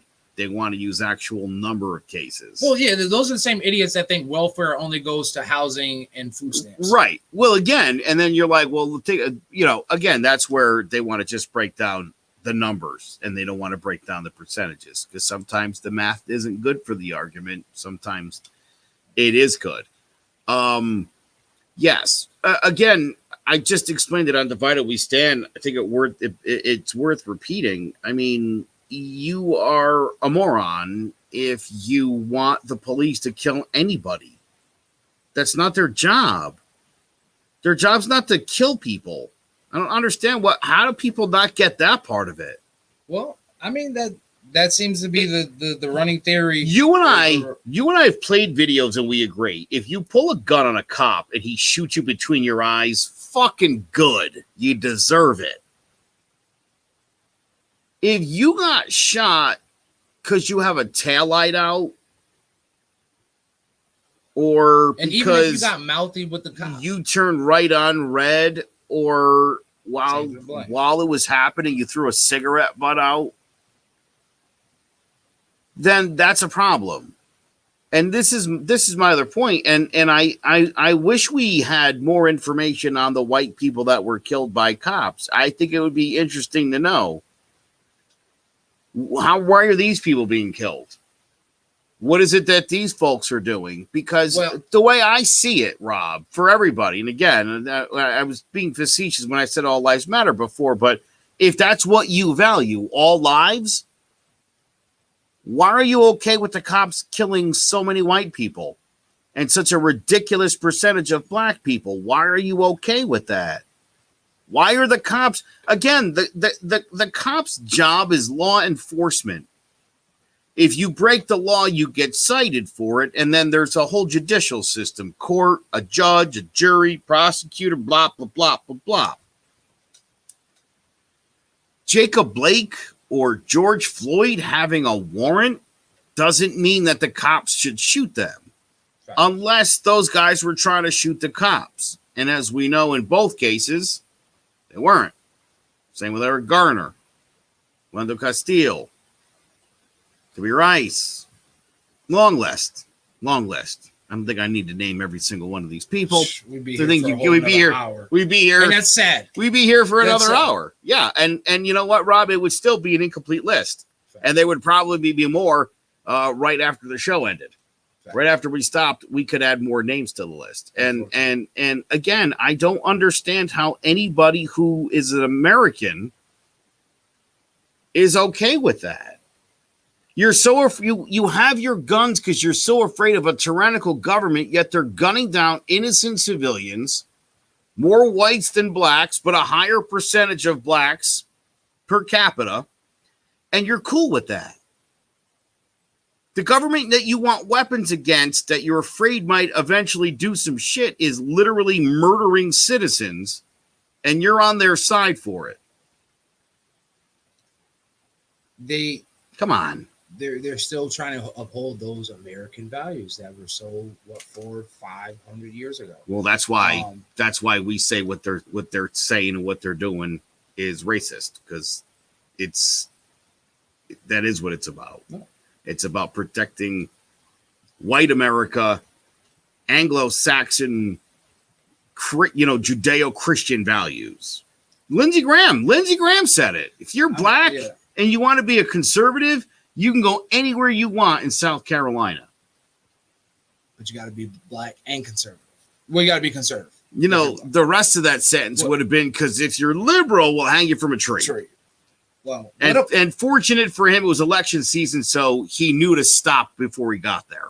Well, since we're on the subject of South Carolina, what about the sergeant? And the Sanders just pointed it out, but what about the sergeant in South Carolina, the white sergeant, U.S. Army military sergeant, who was a sergeant first class? Well, he probably still is, unfortunately. But anyways, that decided to pick on the black kid that was in the neighborhood. So now, we're going to talk about Jonathan Pentland. Sergeant Jonathan Pentland, right? Sergeant Jonathan Pentland, who everybody I'm sure has heard about, this idiot, this bigot, this bully, because what a lot of people, I want to go, there's so many places that you don't belong here. I think it's the statement in there the most that bothered me. Exactly. Well, yes. Not Rob, it's one thing to say, look, you don't live here. I know you're not from this area. To say that you don't belong here. And then my other thing was the tight-knit, this is a tight-knit community. We all here. First and foremost, what a lot of people don't know, and what I'm sure you guys don't know, that neighborhood, because I got the inside scoop from one of my boys that I served with that lives 5 minutes away from there, that was there with the group of people that showed up at his fucking door. First and foremost, I want to applaud every single one of those, every single person that was there, because it wasn't just black people. It was a mix of black, white, Hispanic, a bunch of group of people, right? Of course, Fox News and all the media just shows all the black people. But anyways, that's what happens. You fuck with one of our people, we're at your fucking doorstep. And that's what needs to happen every time. But so where I was going with this was, right, that's a predominantly black community. Oh, I didn't know that. That's that is right outside of a military post, right outside of Fort Jackson. Predominantly black military community. Why? Most of those people there that live there are retired military people that decided that got nice, nice benefits. They're living their fucking life, their military life, or you have upper NCOs and probably a couple of officers and shit there, right? That's not that white community everybody thinks of South Carolina. No, predominantly black community. Matter of fact, when you look at his house, the way they said it, all the neighbors pretty much that were surrounding him were black. There was a live feed that I watched the whole time throughout this whole thing. His neighbor across the street, she lived it from her, like it was big on her Instagram and her Facebook, right across the street, black. So for you to sit there and say, oh, well, I don't know you, I've been around, that you're just lump summing every black person around because you just think every black person looks the same because you live in a predominantly black area, right? And like you said, you don't belong here. Motherfucker, this is a public sidewalk. I'm not on your property. If I decided to stand on the street for 24 fucking hours and I don't say shit to you, it doesn't matter. It doesn't matter if I'm in what side of town, what street. I am a public citizen and I'm not doing you any fucking harm. So let's talk about Mr. Jonathan Pentland or whatever his fucking dumbass name is. Pentland, whatever your dumbass name is. I'm not calling you fucking sergeant because you don't fucking deserve those fucking stripes in the rocker. One other statement in this that stood out to me was, I don't know the gentleman's name that was getting his face screamed at, but he does say to D. I can't remember what it was, but D. We'll go with D. D says to Mr. Pentland. DeAndre. Okay, he says to Mr. Pentland at one point, "You smell drunk." So, it definitely was right. All these military E7s that. Let me be. No, I don't. Fuck it. I'm with the violence. First and foremost, I know his type. Let me paint the picture of this type. Right? Oh, we all know this. No. Y'all, you don't understand this type, right? He just got his E7, so anybody that like that's like you're at the untouchable level. It takes an act of Congress or whatever to like pretty much take your position, your rank, right? But his demeanor. That's typical for a lot of people that look like him in the military. That I'm just too good. You can't beat me. I'm in the gym all day. I'm a PT stud. All that rank on their chest, that's the biggest thing on their body. Outside of their ego. They have to make up for a lot of other things. I'm not body shaming. I'm not doing nothing else like that. But you have to have that kind of appearance and that ego if your wife is a 3. If your wife is what we consider in the military world a depender. And his wife is a fucking depender. Those dudes that have dependers. What's dependent mean? Look it up. All right. Look up so a dependent is a military spouse that likes to hold their husband's rank or their significant other's rank on their chest like they earned it. That like everything military applies to them and they should be treated with like the same courtesies and everything else that their husband is. They know everything about the military more than you do. And you could be in the military. They know all the regulations there and all the business. They're a dependent. I was talking to a douchebag like this and his wife, whoever we're talking about the Benghazi stuff with Hillary Clinton. And they were like, you don't know anything about military clearance. And I was like, so I can't have a fucking opinion on it? I mean, because clearly I've read a lot more than you have, you fucking ignorant fucks. So, nice try. But that's the thing. So, like, with this guy, and he just got his rank too. So like he thinks he's the fucking shit. He's up there. He's bloated, and you know what I mean. Like Sanders said, scrawny black guy. And I'm sure if he talked to that kid like that, imagine how he talks to his soldiers. Right. That's the reason. People like him are the reason why I hated the military. I ended up hating the Army because your ego was too big and you thought that shit in front of your chest, that rank, saved you from being a fucking human being. And there was a lot of E7s that hid behind their rank, or a lot of high NCOs that hid behind their fucking rank and didn't realize that they get knocked in the fucking mouth. Outside of that shit. So there was an actual statement that I wanted to read from Sherelle Johnson, who was an actual standing witness at this situation, and let everybody kind of go from there. I was going to show the video, but I'm not going to keep reliving that fucking trauma. And there was actually another situation I wanted to say because Mr. Pentland is deciding to say that he's dying from COVID, but that's a whole nother news story. Statement from Sherelle Johnson reads, "Thank you for all reaching out and helping to support DeAndre. The young black male's name is DeAndre. We did not know nor had ever met him until last night. The young lady recording the video, we also did not know until last night. She saw the young man in distress and knew he didn't do anything wrong, so she started recording for his safety. Smart girl. She sent me the video last night and I got the okay to post it. I have been in contact with both D, as I call him now, to check on him, and the young lady, Shade, who did the video. Both are doing okay, but still processing. Last night, we all bonded because we noticed a young man in distress, and he happened to be black. We waited with him until the officer arrived and repeatedly informed the officer that D was assaulted.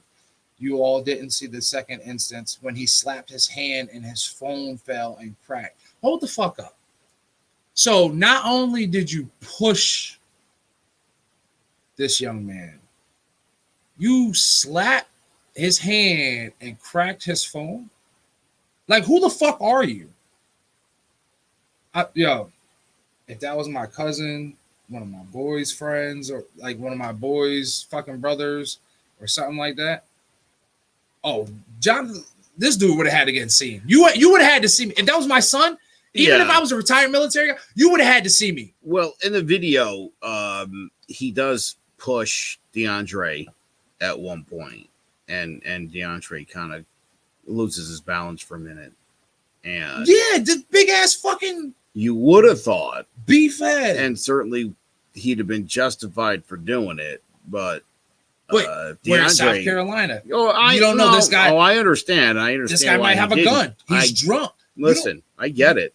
And it's, again, this is that same shit that women have been talking about for a long time. It's the same stuff. You know, about not feeling safe when they go to their car and having somebody be near their car and locking the door and having that person like look at her like, bitch, you know, she doesn't feel safe, dude. Relax. It's not about you. And that's what it is in America. Like, I've never not felt unsafe until now, like recently, especially being like, with all this going on, I'm now, I don't want to say I'm traumatized, but anytime I see a cop car, things tense up. The blood pressure starts going a little bit, and they might just be driving by, and you just never know, right? And this might sound bad, but like, if I see somebody that looks a certain way, or that's white, or like you're giving a certain impression, I'm not fucking with you. I just don't. I'm learning to just stand clear, especially between like the shootings and all this other shit, all this like racial intensity. The cops, like, I'm good being a big black dude. Like right now, like it's when the cops pull you over, you're literally thinking, am I gonna? What are the chances I leave here alive? And for me, I'm thinking I've got a 50-50 chance I'll get out of here scot-free. There won't be any paperwork involved. And that's what you mean by scot-free? Yeah. That it's either going to be I'm going to get a ticket, and it's going to be cordial. It's going to be like, well, you can mail this in, not guilty if you want or whatever. Sorry, I had to give it to you. I'm like, oh, no sweat. I get it. We're good here. You know, fist bump. And then he gets back in his car and I speed off, you know, or he's going to come over and be like, dude, come on. And we've explained that. And even then, so like now I think how this dude, he was only like charged with, you know, assault, second-degree assault or some shit like that. And I'm like, well, fuck it. Imagine if that was me doing that to a young white kid. Do you think like No, and again, for anybody who watched that video, Rob, if you think that white guy's in the right, it's because you're kind of a racist. You just is making the assumption that black kid's not supposed to be there. As the white guy points out, you don't belong here. What does that mean? And he did. A kid lived like what, a neighborhood over? Yeah, like a block over. And that was my other thing. Like when they were like, "Oh, should we walk you home?" Walk me home, please. Walk me home. I would have been on my phone. They're coming here. The moment they let me go, blast ARs. Like, yeah, I'm good. Like, it is crazy. So also for the tight knit community he doesn't know that one street over. Exactly. He not that he's tight knit champ. He's alive. Yeah. What did I? I was in the middle of the statement before.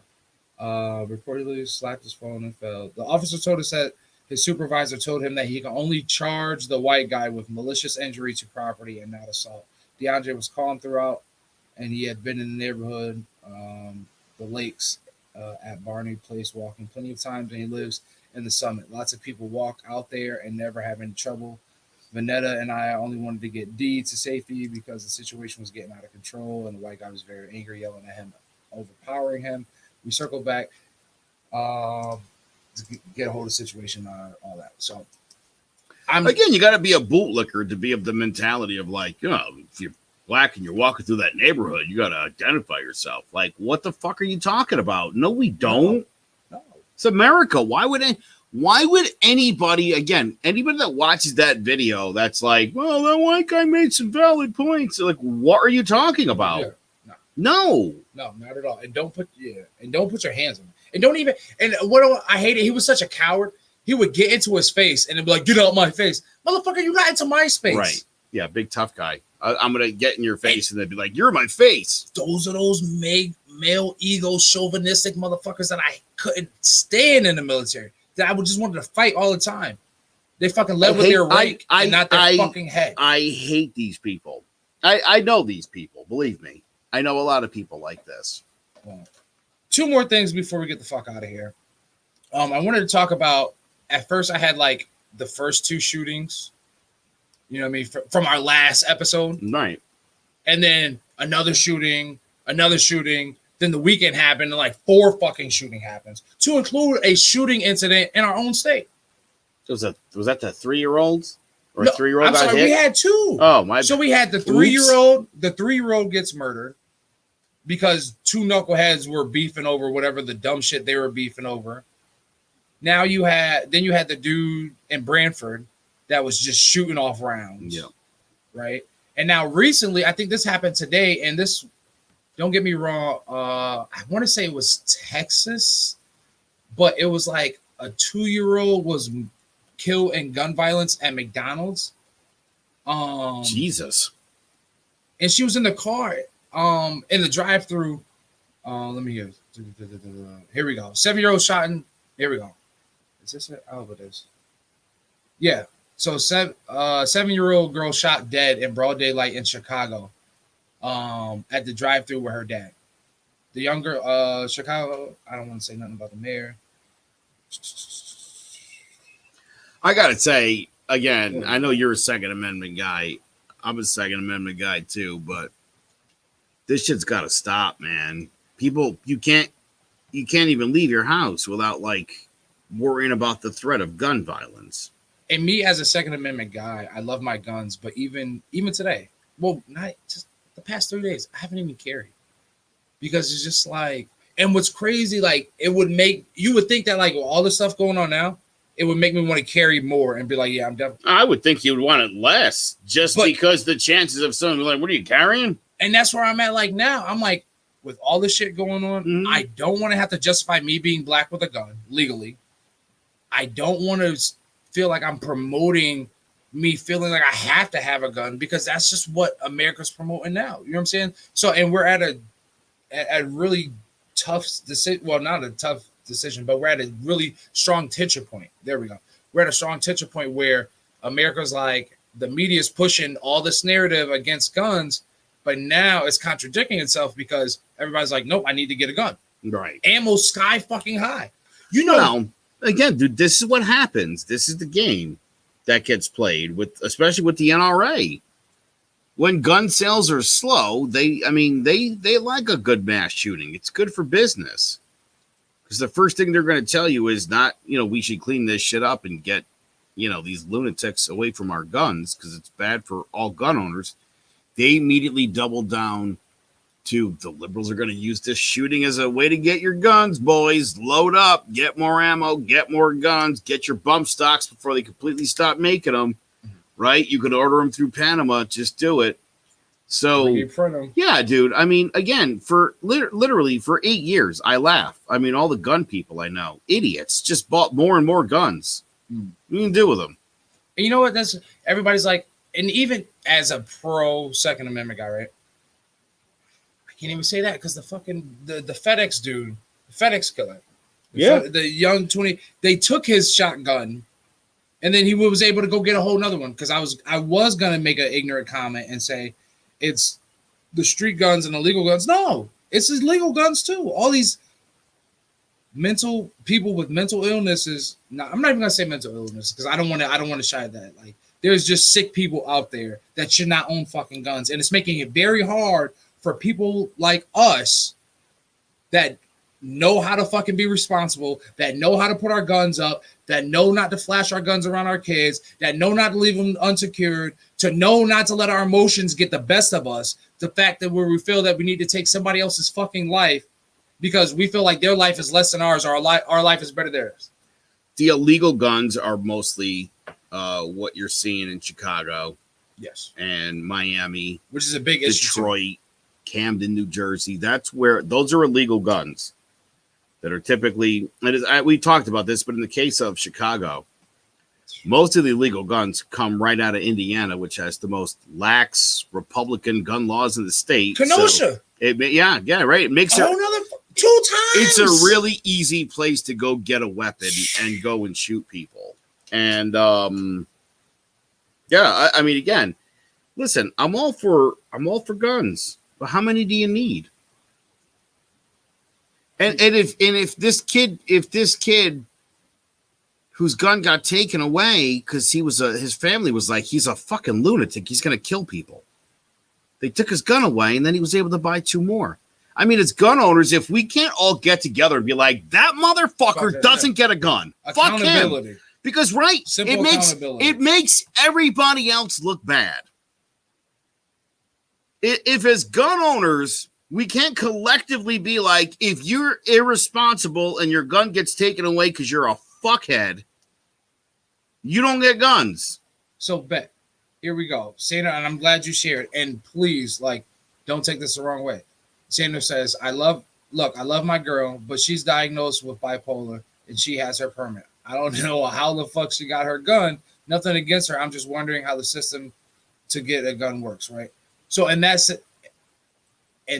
situation, I would feel like as long as we're dating, and that's one of the jokes but so serious about my girl, right? She wants to go get her gun permit, but I'm like, you fly off the rocker. You're very emotional. So at the littlest thing, I don't want you to feel like you have to go get your gun. You know how many times they've woken up scared because I've came home, in the middle of the night or whatever, like her brothers came by, to visit, and they come in and they're frantic. I'm like, no, you have to have a certain mindset. You have to be of a certain, not everybody owns a gun. Even me, I look at me, if I did not have the military training and the backing, I probably shouldn't have a gun. But I have the maturity, I have the mentality, I have that backing. Cool. But even then, me, I should, at the age of 21, no, I shouldn't have had those guns. I can even say me at the age of 20. 26, 27.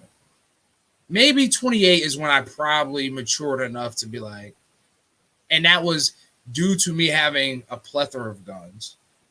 And then me also growing up and being like, I think what it was like when my boy started dating his girl and she had a daughter and she, you know what I mean, they had kids, it kind of opened up, right? So like, and realistically, you asked earlier, like, how many guns do you need? I think about how many guns I own. Do I need all of them? No. But do I love having them? You can only shoot 2 at a time. But exactly. But even now, I'm like, do I really still need all of those? No. Ask me how many guns I've shot since I've been back from Georgia. And I've been back from Georgia since 2016. How many? I've shot 3 of them. And I own more than 10. Right. They're just sitting around. What am I waiting for? I always joke about the apocalypse and all this other shit. But realistically, if that shit happens, there's enough guns around. Yeah. Somebody's dead. I'll go to somebody's house. You'll find the guns. They're everywhere. Literally everywhere. So, since we're on the gun topic and we're talking about police and we're going to close it up. 2 things about guns. I didn't put it in the script, so I'm not going to hold you accountable to this one. We'll talk about it, though. The shooting in Chicago with the officer and the 13-year-old boy. Did you see that video?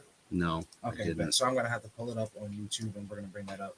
For all those that might not be aware, so in Chicago recently it was last year. The video is just now surfacing from the body cam.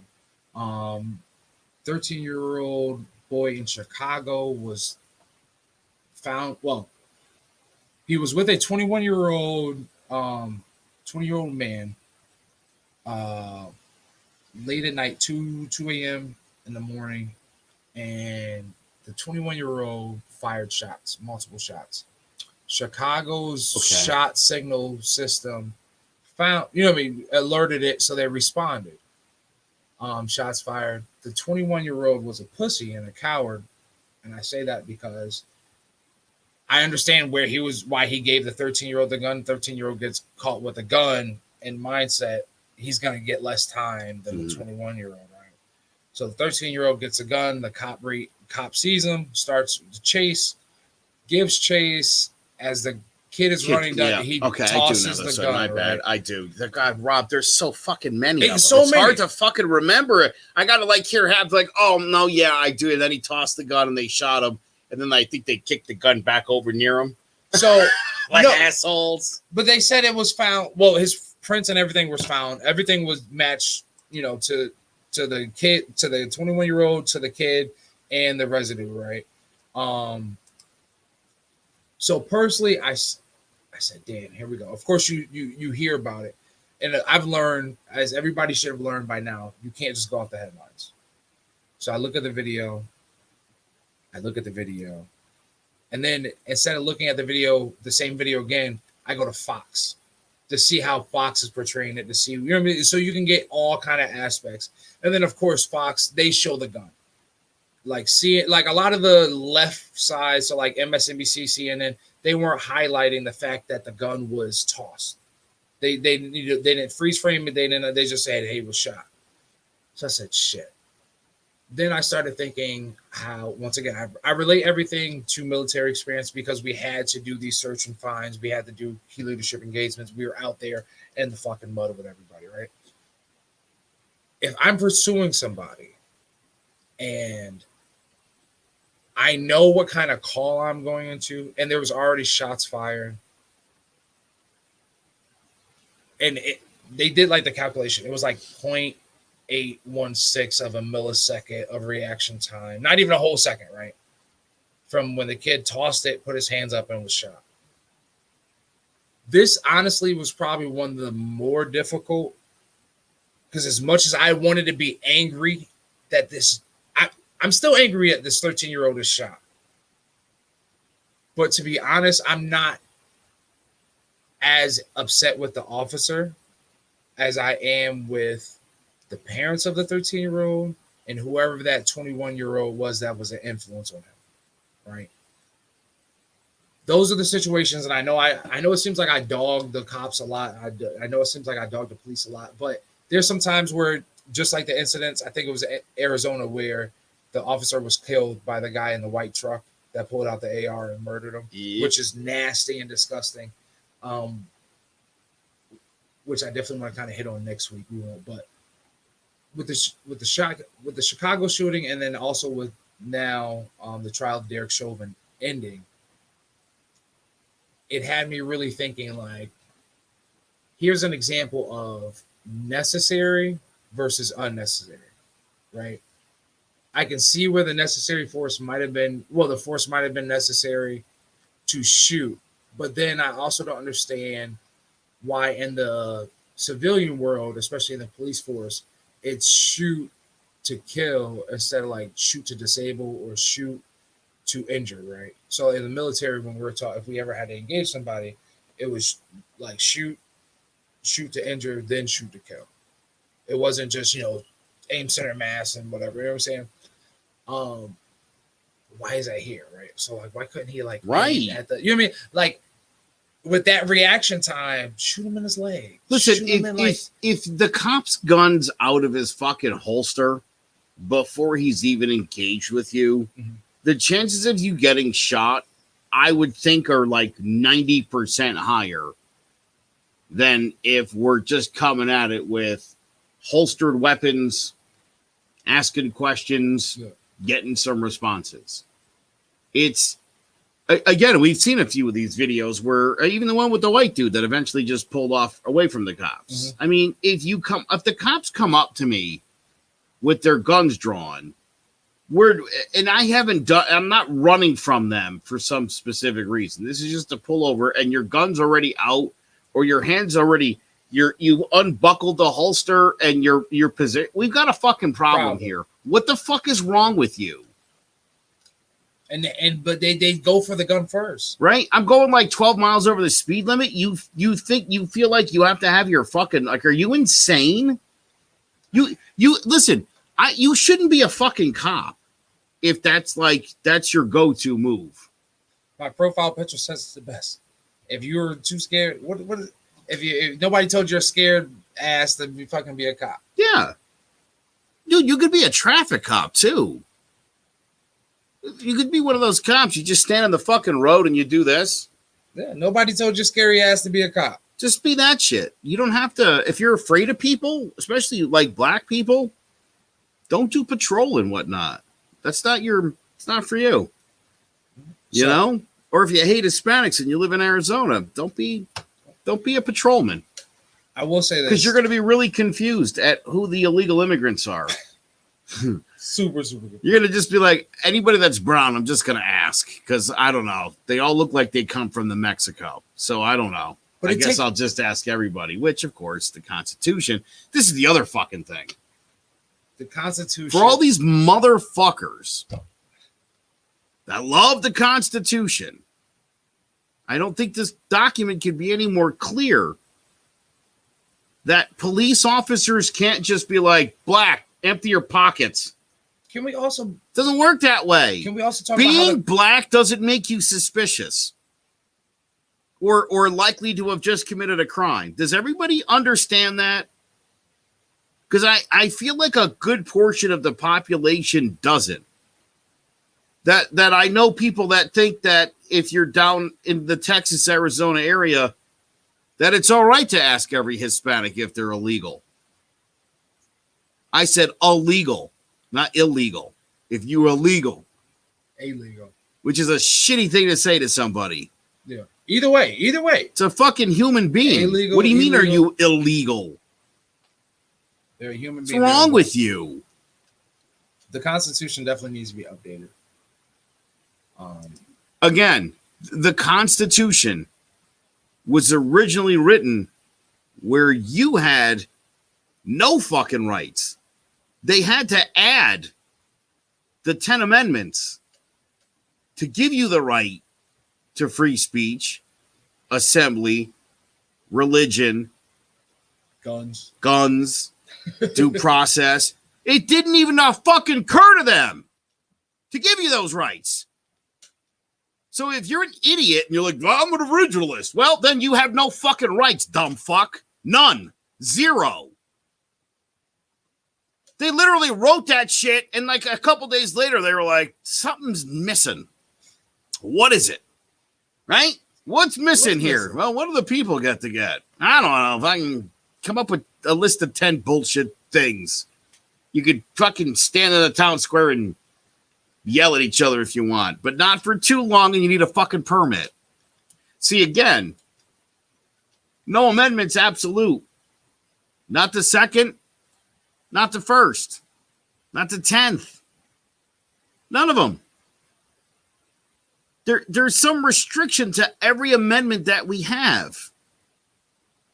You can't, listen, we have more freedoms in this country than most places do. Probably than any other place does. There's still shit you can't do. You're just not allowed to do it. Can we talk about what the Constitution, because I just looked up real quick before we close out. The last time the Constitution was amended was the 27th Amendment. And it says 1992. But even that goes back What's that? I don't even know what that one is.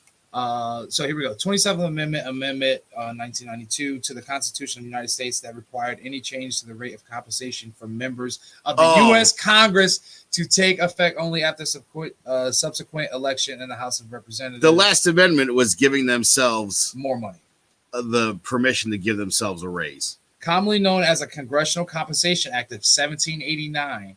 The 27th Amendment was actually the second of 12 amendments proposed by the first Congress in 1789.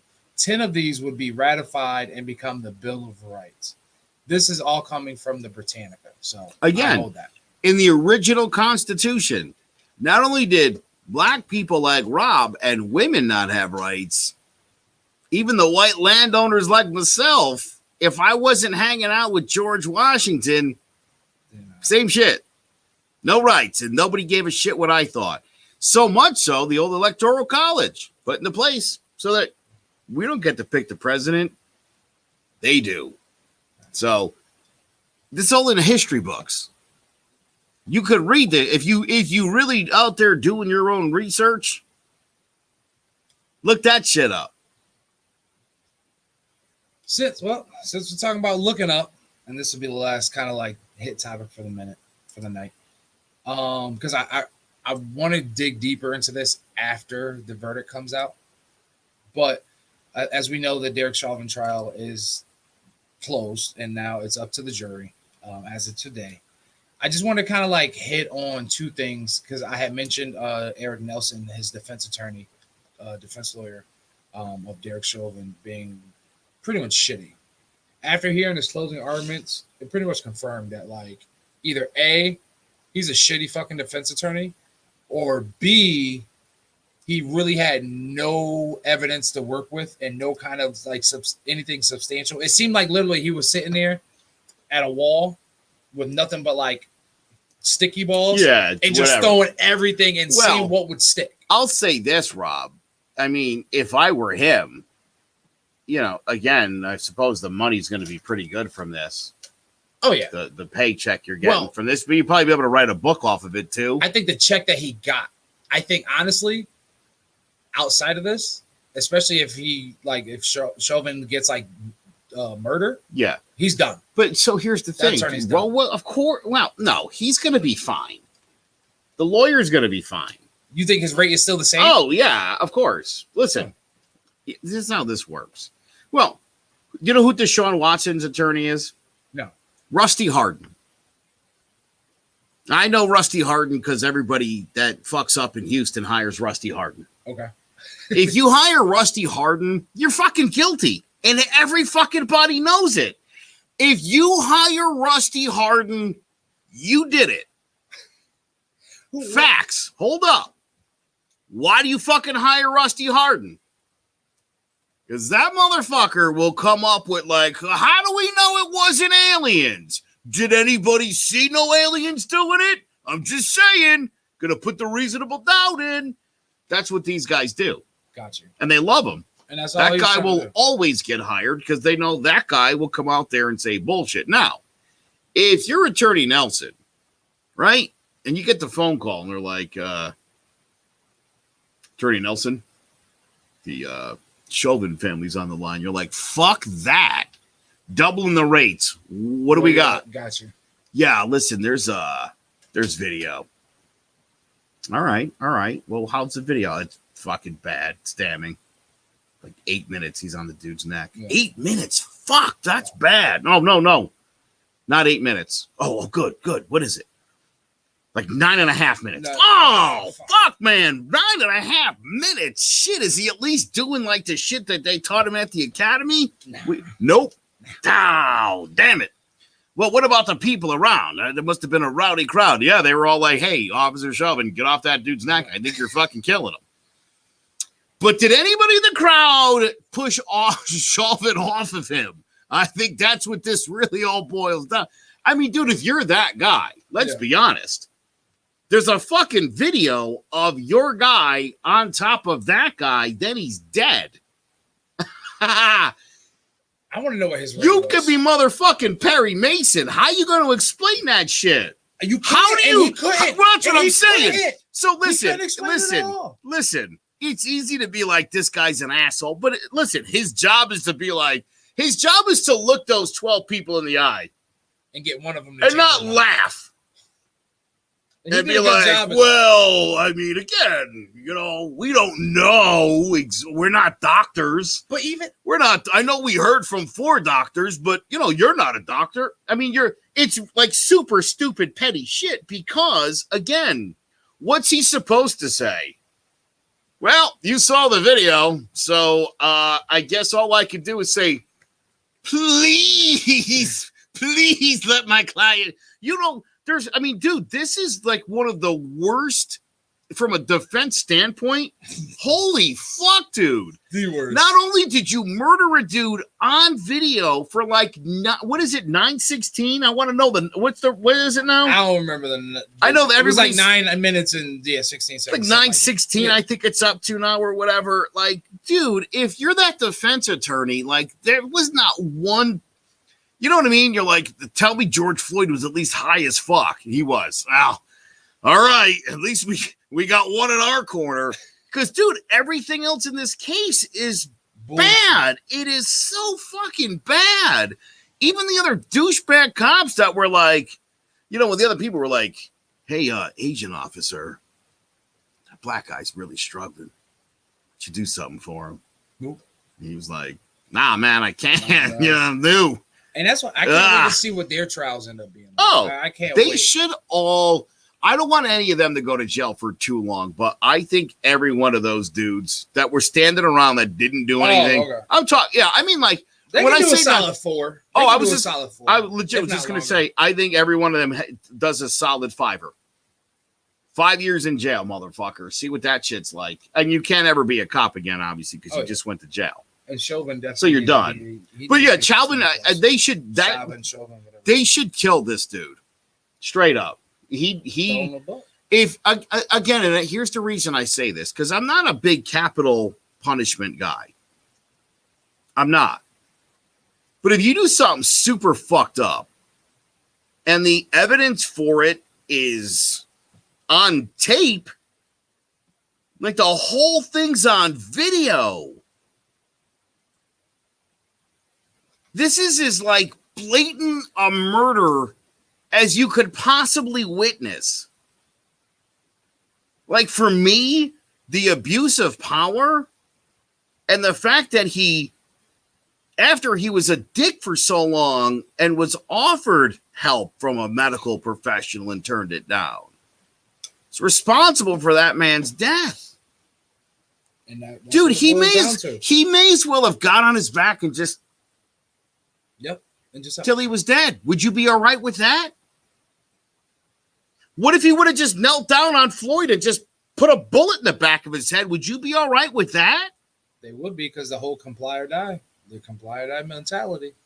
He was again, fighting. They say he was fighting the officer while he was handcuffed. If you truly believe that this guy deserved to die, I'm telling you right now, there is something wrong with you. And you are a bootlicker to the highest possible degree. that you could watch a man get murdered by someone whose job is to serve and protect. And you're like, well, the guy was moving a little bit. Get the fuck out of here. What? He's not moving at Motherfucker, like 3 to 4 if that at the was me 3-minute on the mark. fucking ground and I heard somebody say that, I would comply just so I could eventually get up and kick your fucking ass. What are you, a fucking idiot? He's handcuffed. There's like 10 fucking cops. Again, if these guys are too pussy to fucking do the job, hire some fucking real dudes. Or leave. Also, not for nothing, I grew up watching Ponch and John, and fucking TJ Hooker had that Ramon dude, Crockett and Tubbs. Fucking pair these fuckers off. Pair them off. Right? Try to find one guy that's a little racist with one who's not racist, and that shit should balance out. One guy who's a big tough guy, one guy who knows how to fucking talk, so it balances out. One guy who fucking loves to pull his gun on the other guy who's like, I got this shit. Hang on. Keep your hand on the trigger, but hang on. Let me do this. Pair those guys off. Put some fucking thought into it. And that's how it really should go. That's really how it should go. Because I always feel like, dude, good cop, bad cop, it's either two fucking assholes or like two good dudes. But you never get the mix anymore. You know what I'm saying? Bring the mix back. Simple accountability. That's all we have. Accountability. Simple. The key word. Stop fucking killing people. If you stop killing people, if you stop responding to complaints of police brutality by brutalizing the crowd, listen, we're suckers. We go back to you. We take you back, police. Don't forget. I mean, it was the right-wing media who tarnished you for the last 4 years and said you were working with the Russians to undermine the government. Don't forget where some of that anti-police sentiment came from. Did not come from BLM. A lot of it came from the President of the United States and his allies for 4 years. Told you the FBI was dirty and corrupt. And you fucking believed it. But at the same time, you want to bootlicker all that other. Come on. Get your shit together. You're getting fucking played like a fucking idiot as usual. Like, time to wake up, America. A fucking dude got murdered for like a slow fucking 10-minute murder. So anybody watching that shit like, crack or whatever he was on, I don't know. He should have just fucking. What is wrong with you? You're not a patriot and you don't love America if you see that shit as like, no, he had it coming. Fuck off. Well, there you guys have it. I hope you're pissed off. It's been a great. Why am I so pissed? What the good? Jesus. I'm letting you rock.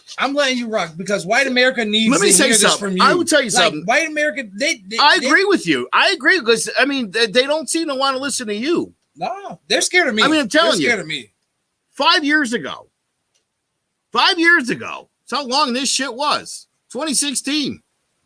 I said, I didn't love it, but I was like, hey, we should find out why Colin Kaepernick's kneeling. I think he's got some, do it on his own.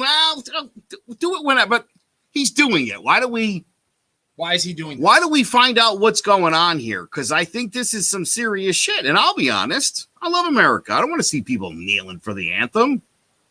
But they're doing it for a reason. So stop asking whether they should or shouldn't. And ask them what the fuck is up. And maybe they'll stop doing it. And you just got to solve the problem. What's going on? What's upsetting you guys? Right? Nobody wanted to listen. Nobody wanted to listen. They still don't. And then last year happened. And white people were like, whoa, where's all the anger coming from? Motherfucker, I told you in 2016 it was coming. I said it. 5 years I later. also told you dumbasses on the right that you were going to lose the next presidential election. You know what I told you? All these fucking kids at fucking Sandy Hook and Parkland and all points in between, bro, they're all going to turn 18. Mm-hmm. Accountability. These kids aren't safe at school. And your thoughts and prayers in it up while you protect the NRA. Again, America on the right, dude. You're getting fucking played. And the sad part about it is they got another 4 years of those that were 17 to 13 or whatever, or 14, whatever. And they're all coming up in all this shit now again. So guess what? You're just digging yourselves in a deeper hole. I'm sorry. I'm telling you, I've been saying this since the election. I think within the next 10 years, I think the conservative liberal split in this country is going to grow so large to the point where only liberals will ever win elected office in this country. Mm-hmm. And the most progressive left wingers are going to be the ones. And it's going to be your fault, right wing America. It's going to be your dumbass, ignorant fault. There you have it. Just don't forget that shit when it happened. And remember who told you it was coming. Facts. Right here on I'll Piss You Off Shortly. I think that's a good note to end it off. I think you guys are going to have a lot to stew on. I got to say one more thing before we're done because let it off. You know, this is, what is this, show 39? 39. Congratulations, by the way, on I think 39 excellent shows. But well, it's funny too. I was talking to some people today about this show.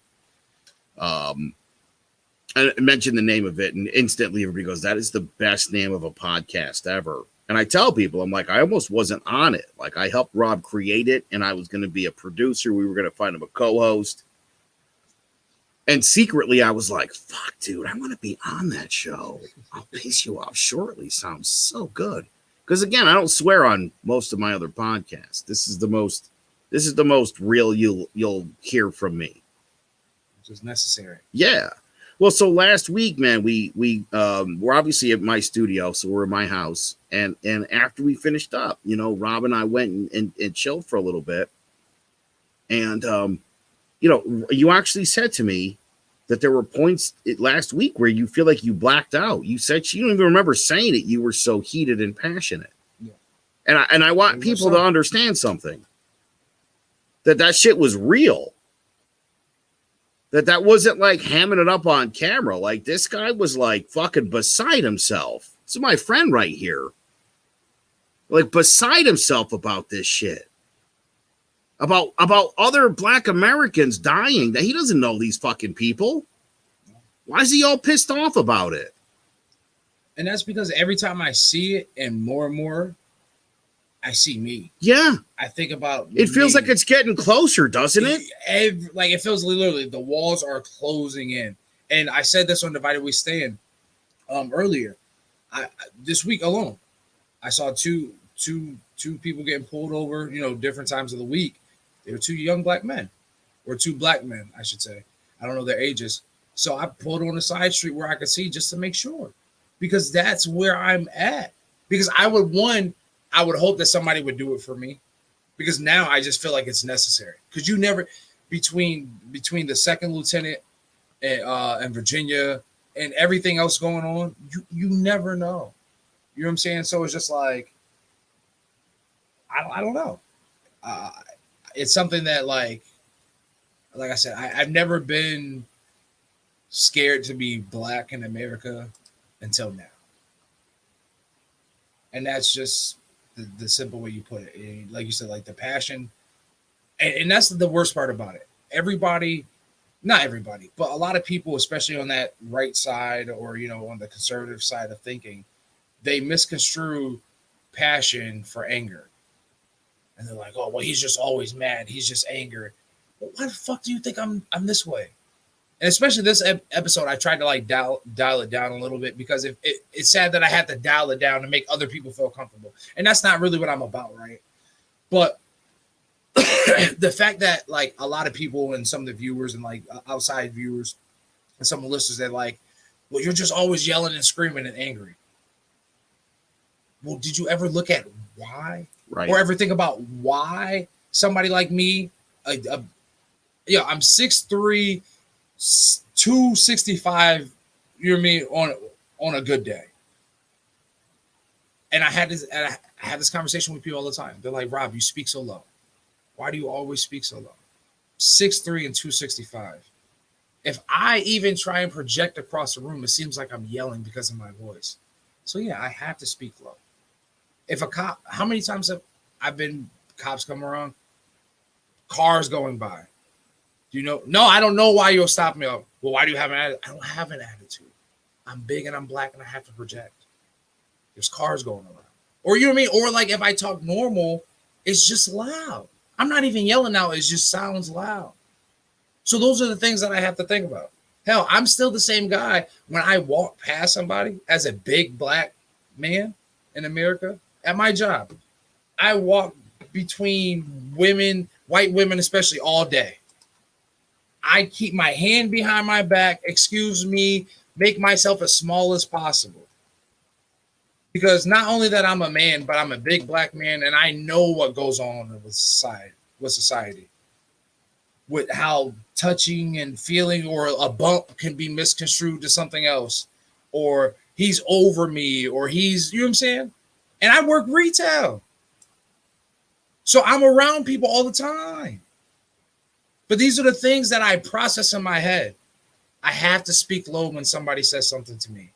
I have to lower my tone so I don't feel assertive or aggressive. Me and my girl have this conversation all the time. She's like, you're yelling at me. No, I'm not yelling at you. I'm just speaking. Just because we're having an argument or something doesn't mean like I'm screaming it. Like if I'm yelling, I can yell and you know it. Me speaking like this is not, you know what I'm saying? And that just goes with anybody in life. My appearance, I have to watch how I appear to people. I could be in a shitty day. I could be in the worst mood possible, right? Which should be fine. Everybody has a shitty day. But when I go in public, I have, especially pre-mask, and I still find myself doing that now. Mask on my face. I have to walk around with a smile on my face. Because if I just walk around, I look like if I walk around just dull or just, thinking or in my own head. Oh, it's an angry black guy. Why does he look so mean? People say that. Oh my God, Rob, you just look so mean all the time. But then I talk to you, you're so nice. I look mean, why? And they say, well, you're big and you're not smiling and you're not. So I have to smile to make you feel comfortable. It's like what they say to chicks at work, man. Why don't you smile more? It's like, be more appeasing and appealing to me. Make me feel better. Smile more. And that's, hey, don't be an angry black guy. It'll make me feel more comfortable. That's what they're saying in essence, Rob, right? That's what they're actually saying. Everybody else can be angry. People can be angry because they have a sex addiction and go fucking shoot up a massage parlor. But I can't be an angry black man and just have emotion. I can't be angry on my own podcast, be passionate on my own podcast because I'm scared to leave your house at 12 o'clock at night to go from one town to the next because I know how cops go. What did I tell you? I don't go the same. I come one way, I leave a different way. Dude, right now, there's at least 3 cops sitting somewhere between my house and your house that is waiting for a black guy to drive by in a nice car just to check shit out. Exactly. Like I should just not to make sure it's your intimidated. car. We're not.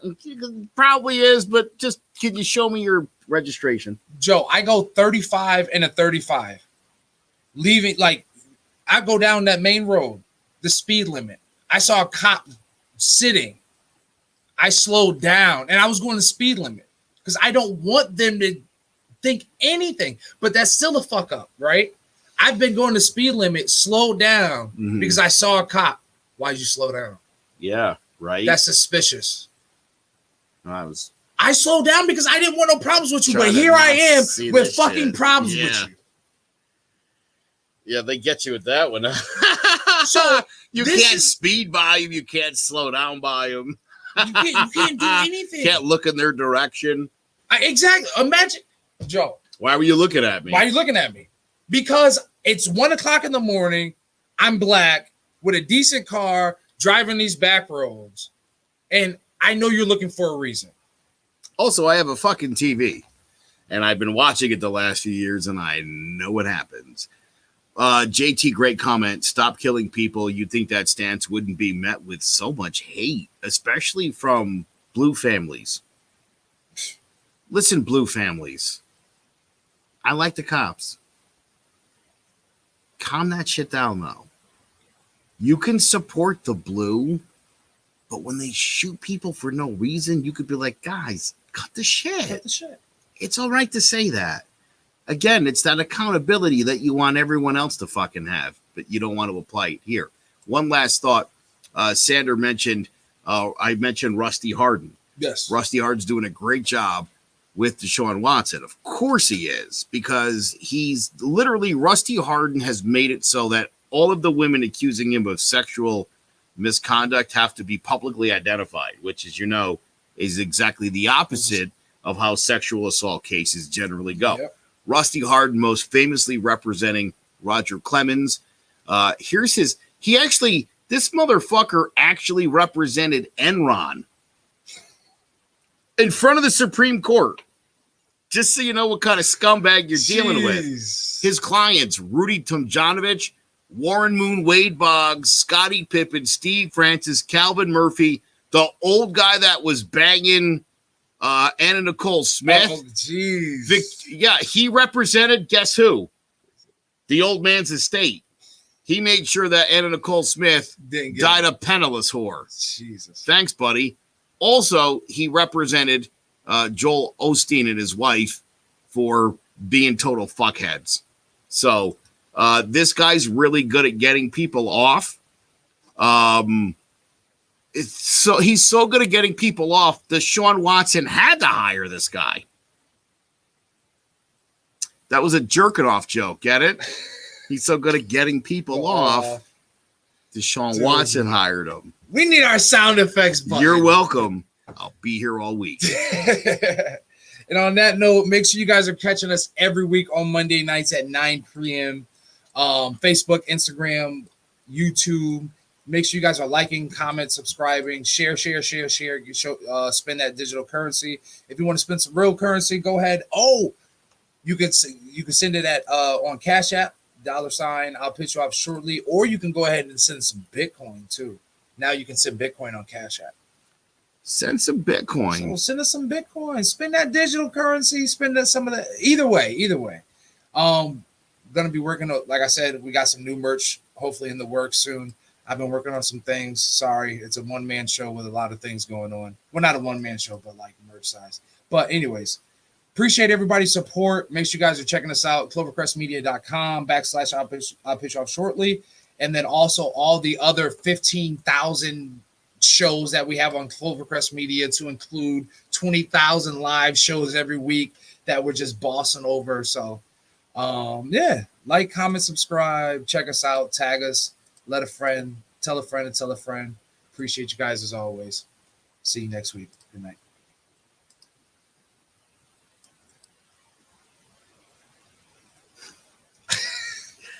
I'm trying to find it. We're trying to get out of here. It's one of those things. But now I got it. I'm gonna get it right one day. Hey, remember how many times you used to do the messages for your voicemail? It goes something like this. What's going on, everyone? Thanks for locking into another episode of I'll Pitch You Off Shortly. This is the podcast where we debate everyday issues, pushing your thought process beyond what's normal. The topics discussed here are meant to be intense, promote growth, and at times may have you feeling a little bit uncomfortable. Me too, a little bit. We may not always agree, and we will more than likely have varied opinions. But with that being said, I can't promise to be your favorite podcaster. Neither do I want to. But I can promise to be transparent, fair, and open-minded. So please, if you think you've got the stamina, passion to debate, analyze, and challenge the normal, please take a number. I promise you, I'll pitch you off shortly. Hey, mama, I got a podcast. Hey, I got a podcast. Hey, I got a podcast. Hi, my name is Allison Gamber. I'm the Executive Director for the Cove Center for Grieving Children. Our office is located in Meriden, and we provide services throughout Connecticut. We are so excited to be having a virtual event coming up, the Hope and Healing Virtual auction and celebration. The auction will be held April 22nd to the 24th, and the celebration will be held on the evening of April 24th to talk all about the Cove services and what we've accomplished over the last 26 years. If you'd like to join us for the celebration, registration is free, and you can find all that information on www.covect.org. And the link for the virtual auction will be put up there on the evening of April 21st to start live auctioning on April 22nd. So come and join us to celebrate the Cove and raise some funds so we can continue to offer our programs free of charge. Hey again.